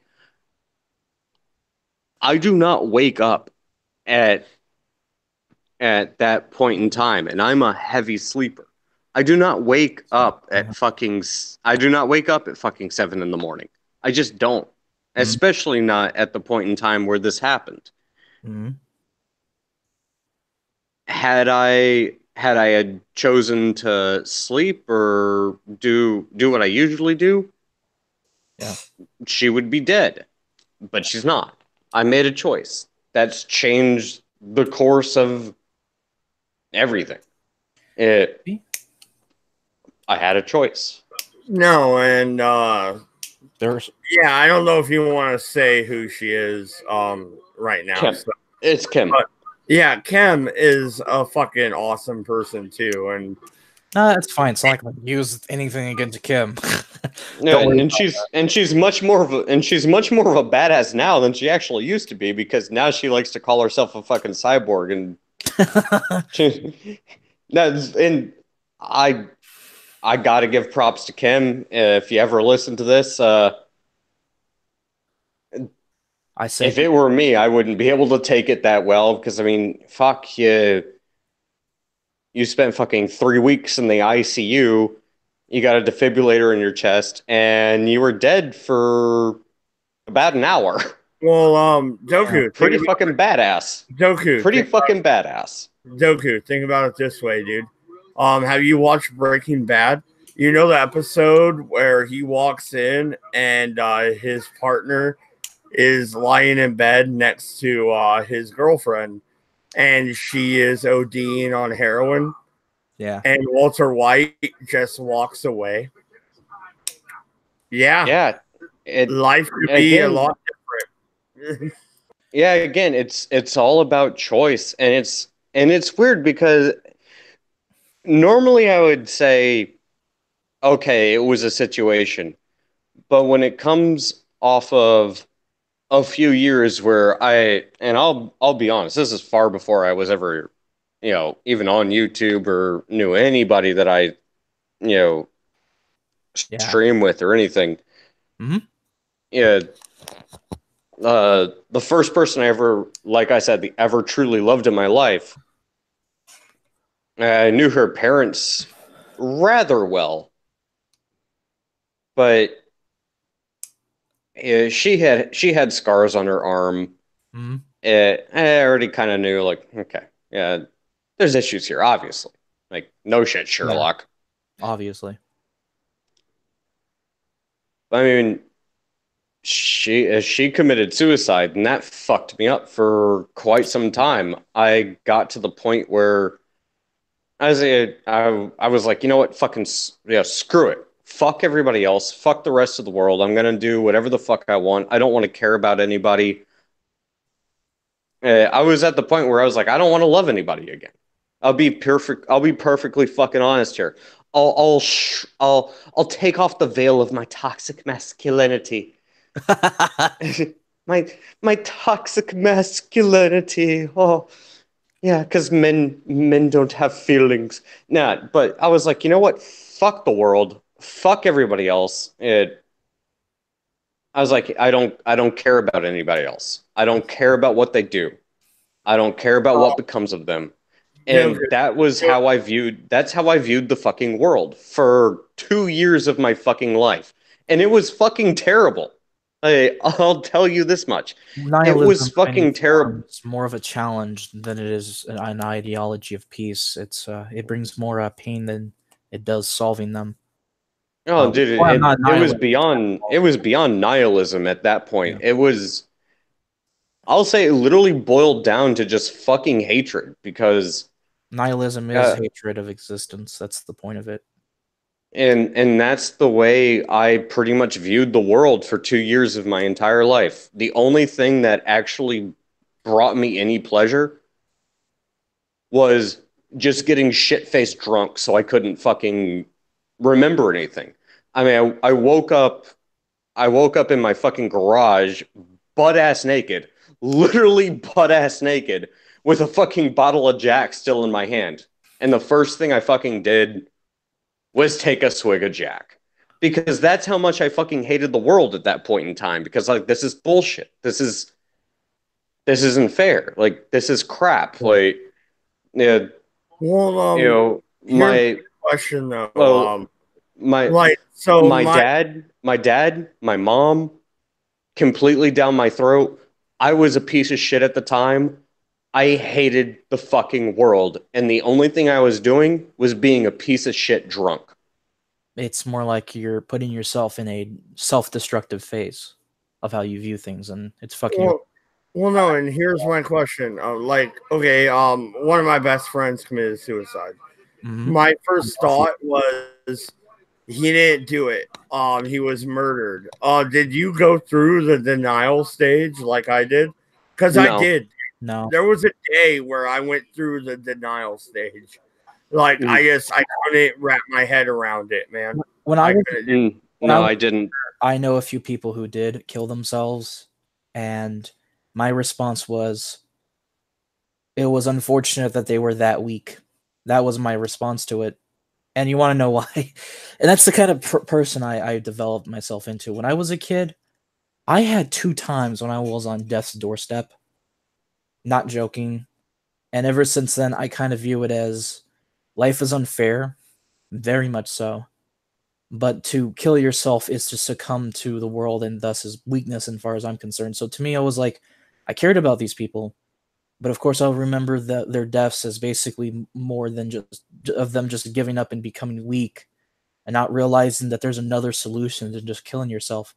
Part of life is you kind of have to roll with the punches. There's just no other option. Yeah, life is painful. No matter what way you try to look at it. And I agree with you. I don't for it, but and I don't argue like, oh, they're this or that, because I see some pastors argue that, and the way I'm like, no, they succumb to their weaknesses. I don't hate them for it. It is weakness, but that's their. And it's also, more than anything, it's choice, of course. More than anything, though, it's sad. It is, because it affects other people, and other people are heavily affected by by that, but at the same time, I Well, view the thing is, if another thing that you have to learn to develop as a person and be stronger from is this is what's going to happen in life. Either people are going to die around you, or they're going to kill themselves, or either or, and there's no way around it. There's no way around death. but Cass, the other thing you have to realize, and this is the reason why I say it's sad, is I obviously I care about the sadness of the family that had to go through this and all of that. But the one thing that actually really, when I say it's sad, despite my sadness, seeing her sadness, seeing the grief and distress of all the family and everything, I don't know if any of that could actually compare to what would drive someone to actually commit to that and take their own life, because that's something yeah, I mean, I'm obviously still here. I've already told you guys like what I've been through. I mean, I'm being completely transparent here. Being a naked drunk on the fucking garage floor in the middle of fucking winter, probably could have fucking frozen to death. I mean, I'm quite literally, I probably could have fucking frozen to death, and I'm still here. I'm able to talk and laugh about it. I have no problem talking about it on live chat, and internet's gonna know about all this. Yeah, they will. I don't, but I don't mind, because I can at least learn from the experience, as shitty as it is, how painful, how how downtrodden do you have to be to do that? That's something I can never understand, and it's something I probably will never be able to understand. But that's what makes me sad, is because no one should ever feel like that. I mean, no one should, but it happens. But that's life. Yeah, and that's what I've learned from these types of situations and this is what I hate about the state of society as it is now, and how a lot of these people act and talk. And I'm not pointing fingers at anybody, but just the way people think about it, and the way people who've never been through a situation like this. Life is not fair. Never has been. It never will be.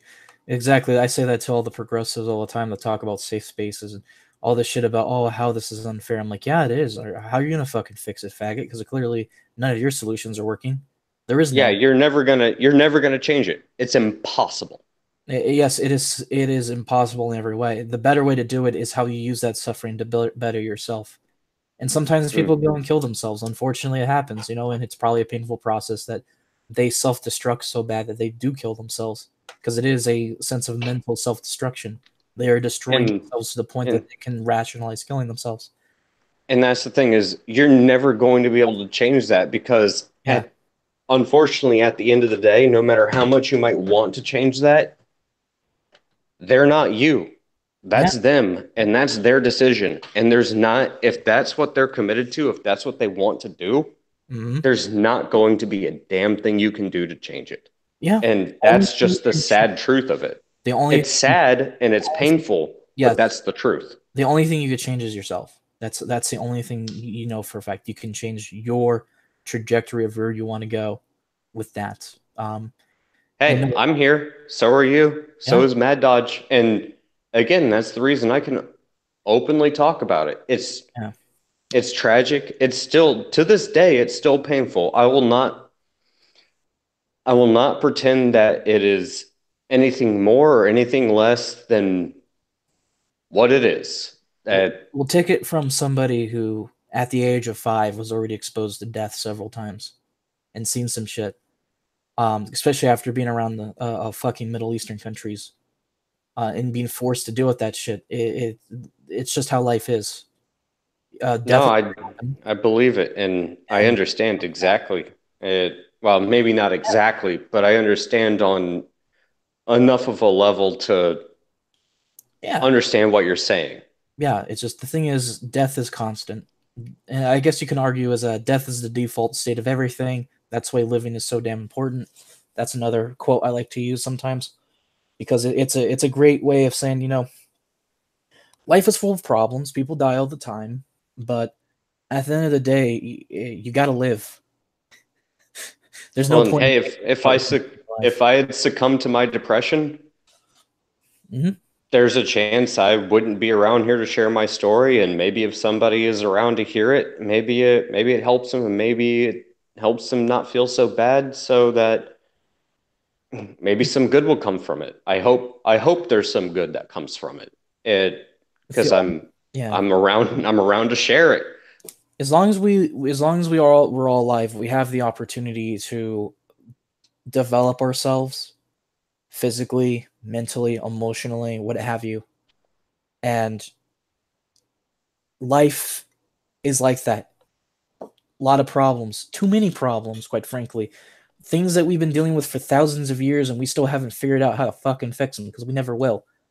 But that doesn't mean that you're incapable of doing something with your life. And yeah, life is cruel, absolutely, but that doesn't mean you should succumb to it just because, well, life is cruel. Life is cruel. Oh my god. Well, see, that's the opinions of the weak. I'm sorry to say it, but it's a fact. Weak people succumb to the world's problems.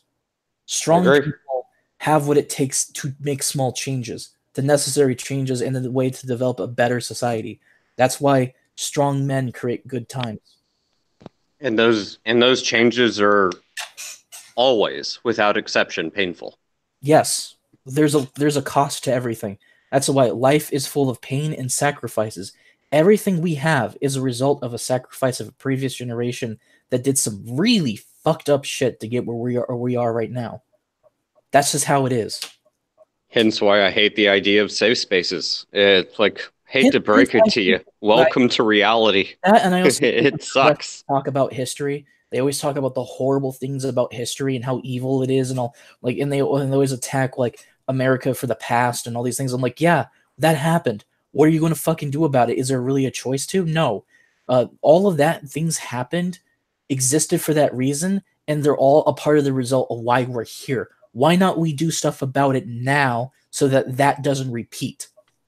But yeah, and because at the end of the day, it's in the fucking past, right? Yeah. You're not going to be able to do anything about it now. Like, as you said, where we come from, but to also realize that this is what it took to get us here. We have all this technology. We could make a better society if we tried. The problem is that people are too utopian, and a lot of people are weak, and they don't see it. They want to see things in a very utopianistic. We want to make life very cuddled and uncruel, and the reality is you never will be. Life is harsh. Embrace that fact.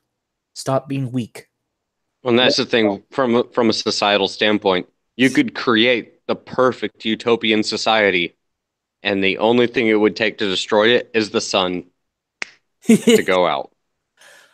And it's gone. It would make the most utopian society. It would just collapse on itself because there's no way you can maintain life without some form of conflict.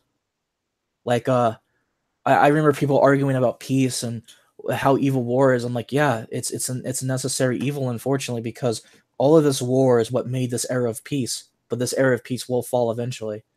I'm sorry to say it, but that fucking Samsung you have, the fucking iPhone, that was a result of generations of warfare. So is your books. So is your goddamn computer. Don't tell me that your oil didn't came from the other wars that we had more recently. Don't tell me, because it is. I'm sorry to say it, but war is an unfortunate reality. And guess what? Given how economic strife seems to also create world wars, from the First World War to the Second World War, how all of them are basically stuck to global economic crisis, we're probably going to have a World War III just because of that. Sorry to say it, but it's a fact. It's not going to, it's inevitable. You're going to have to embrace the fact that war will come, people will die, millions of people are dying already. You can't always help them, but you can at least improve yourself. You live in Western civilization, great. That means you have more than enough resources by yourself to improve yourself. You have an opportunity no one else has, and from other countries that are still suffering. Do something with it. Stop coming at me with this weak shit about, oh my god, gender quotas and shit. No, fuck off. You have the opportunity to help change things. Fucking put your time and resource into it. If not, shut the fuck up and get the fuck out of my sight. Let the other, stronger, smarter people do it for you then. Go cry in obscurity for all I care. I don't disagree with you. I don't disagree at all. No, And a lot of people give me that, like, Kaz, you're harsh. Well, I have to be, because that's just how life is.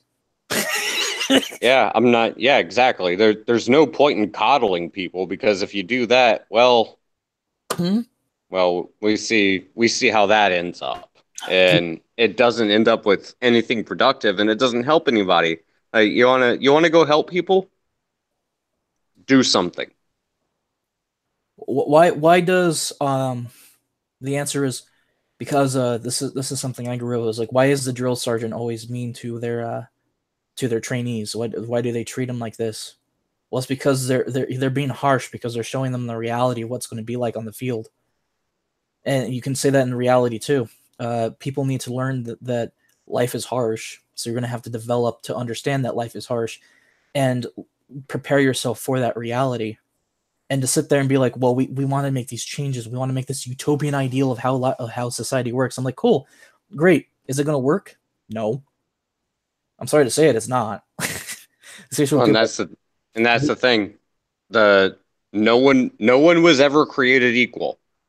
It's an ideal to strive for, but it's unobtainable. Nobody was ever created equal. No. Life is not fair, and if you don't like that fact, try as hard as you want. You're never going to change it, because guess what? Reality doesn't give a shit. Reality is harsh. Reality is going to kick you in the pants. The only question is this: how long is it going to take before that harsh reality actually comes to bite you? Because it will happen.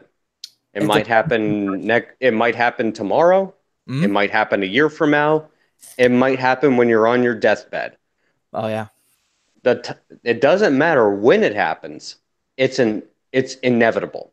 Oh, it's very much inevitable. It's like I said, again, I get into arguments with progressives all the time, and it's always the same horseshit about they want socialism, they want some form of communism, they think these things are going to work, and I said, no, they're not. No, they're not. It's been proven a million times that you can't make a system like that work, and people are like, well, why is capitalism so good yet it's cruel? Because that's exactly why it is. Capitalism, its own form of social Darwinism. You want to get somewhere with a business? You're going to learn to be smart. You got to learn to. That's why it works. Yeah, I'm sorry to say it, but that's a fact. Most businesses don't survive because it takes a special kind of person to figure out how to get all that business to work for them. So that's just the reality of it. Economics, just because it's economics, isn't without its own cruelties. And socialism is just one of those systems where it tries to create that, quote, fair society at every level, but it fails. I mean, the thing about America is the only thing that the United States was going for was fairness in terms of the law. That's it. Everything else is free fucking game. Because that's the only thing you can theoretically make that's equal, but still have a functional society. Everything else you're going to try to be equal on is going to fail, period. No. Well, also, just since you brought up economics, this is something I've never said, but it has always kind of been a thought bubbling around in my head for a while. We can talk about economics and finite resources and things like that. Yeah. But if I ever really do get into an argument with someone who actually understands economics and the idea of finite resources, this is going to be the argument I use. This is going to be my trump card. So I'm gonna throw my double aces on the table. Even if we can have infinite resources. Yes. Yeah. Let's say we have as much steel, copper, iron, platinum, palladium, whatever you want. Pull it out of your ass. There's one thing that's never, ever going to be infinite. Mm-hmm. That's going to be how people utilize those resources.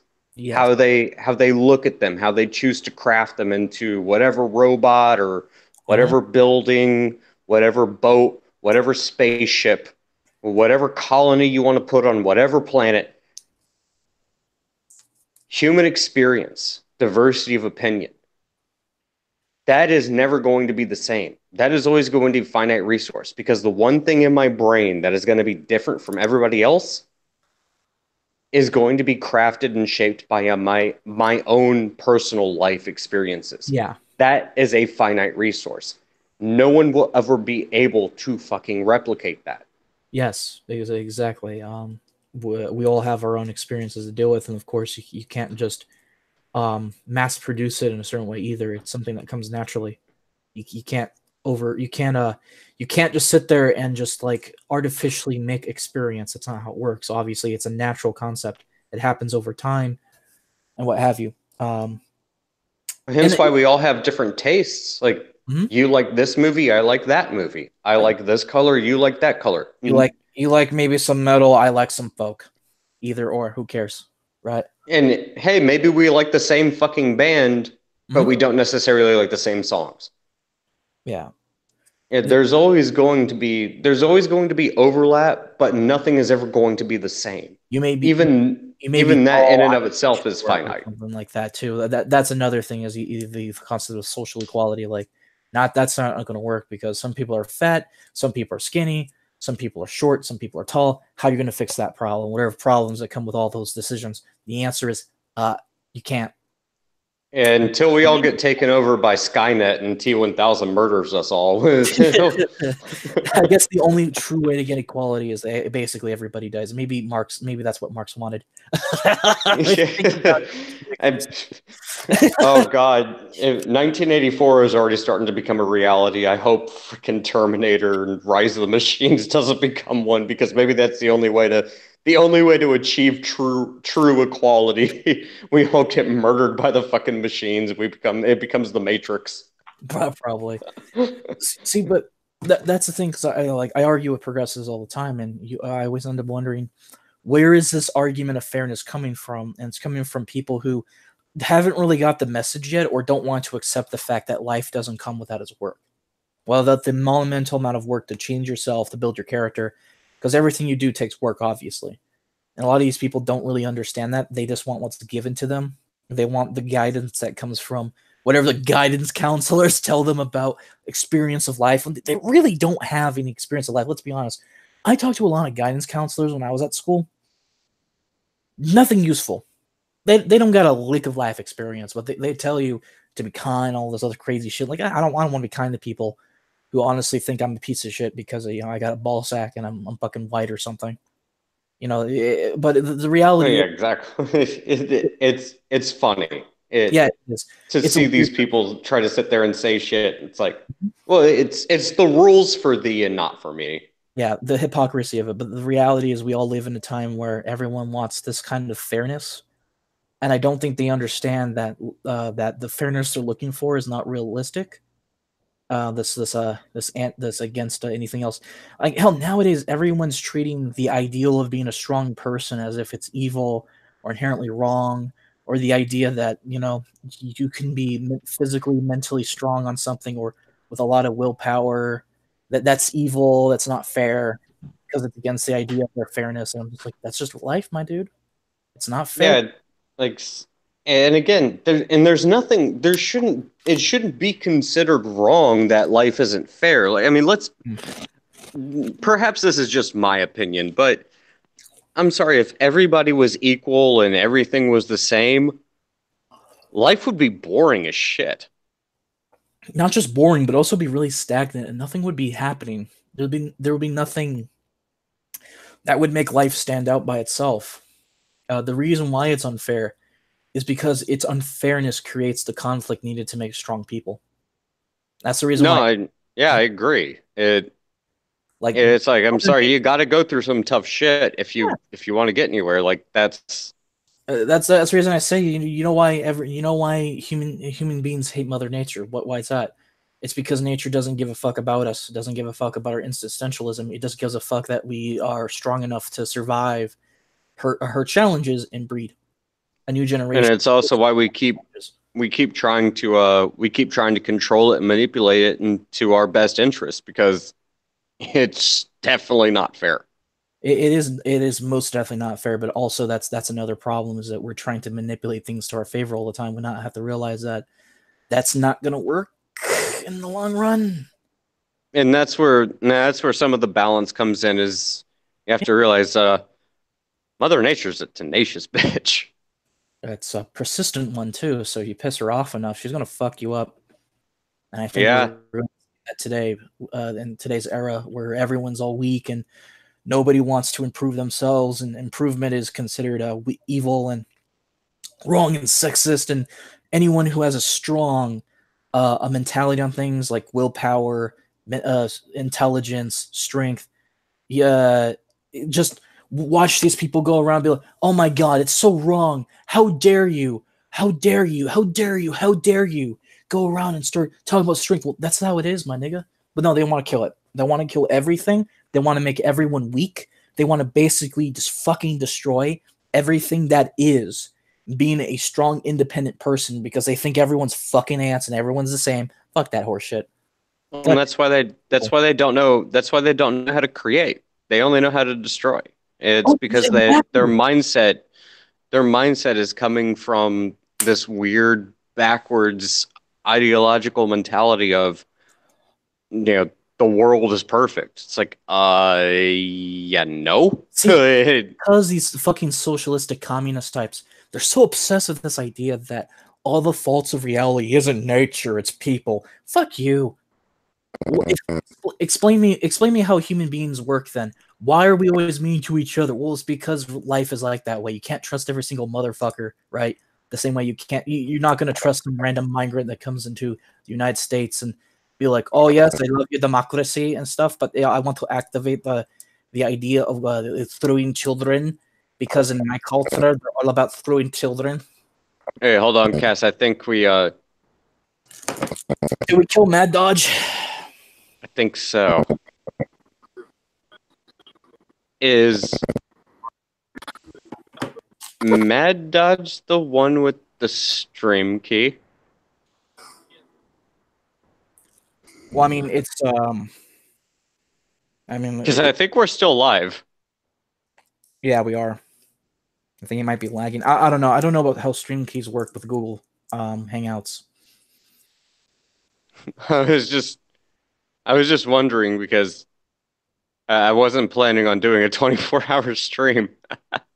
4 hours later. Okay. Well, anyway, I think I'm gonna have to go real quick. I got some people in my family needing me. So. All right, man. But a good talk. I think we should have more of these sometime.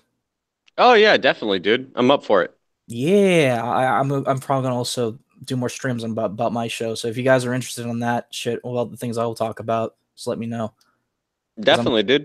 In the mood for that shit. Spring and summer is gonna be great for my channel, because that's all gonna be just fucking making content like crazy. Hey, sounds good to me, man. Whenever I got time, just let me know. Yeah, sure. So I'll see you guys. Right. Well, absolutely, and like. Even now, my wife's like, it sounds like they want to go, they're done. I'm like, well, not necessarily. Cass, like, You're sleeping. Oh, I'm sleeping. I'm awake. You're awake now. You sound like you're awake now, yeah. Thank God for Mad Dodge's wife. Thank you, Miss Mad. Don't listen to her. Nobody listen to her. No, I was about to have to try to find a way to wake your ass up. Repeal the 19th. Anyway, I'll see you guys later. All right, have a good one, Cass, man. All right, no, Doku. We'll go ahead and wrap it up and go off there.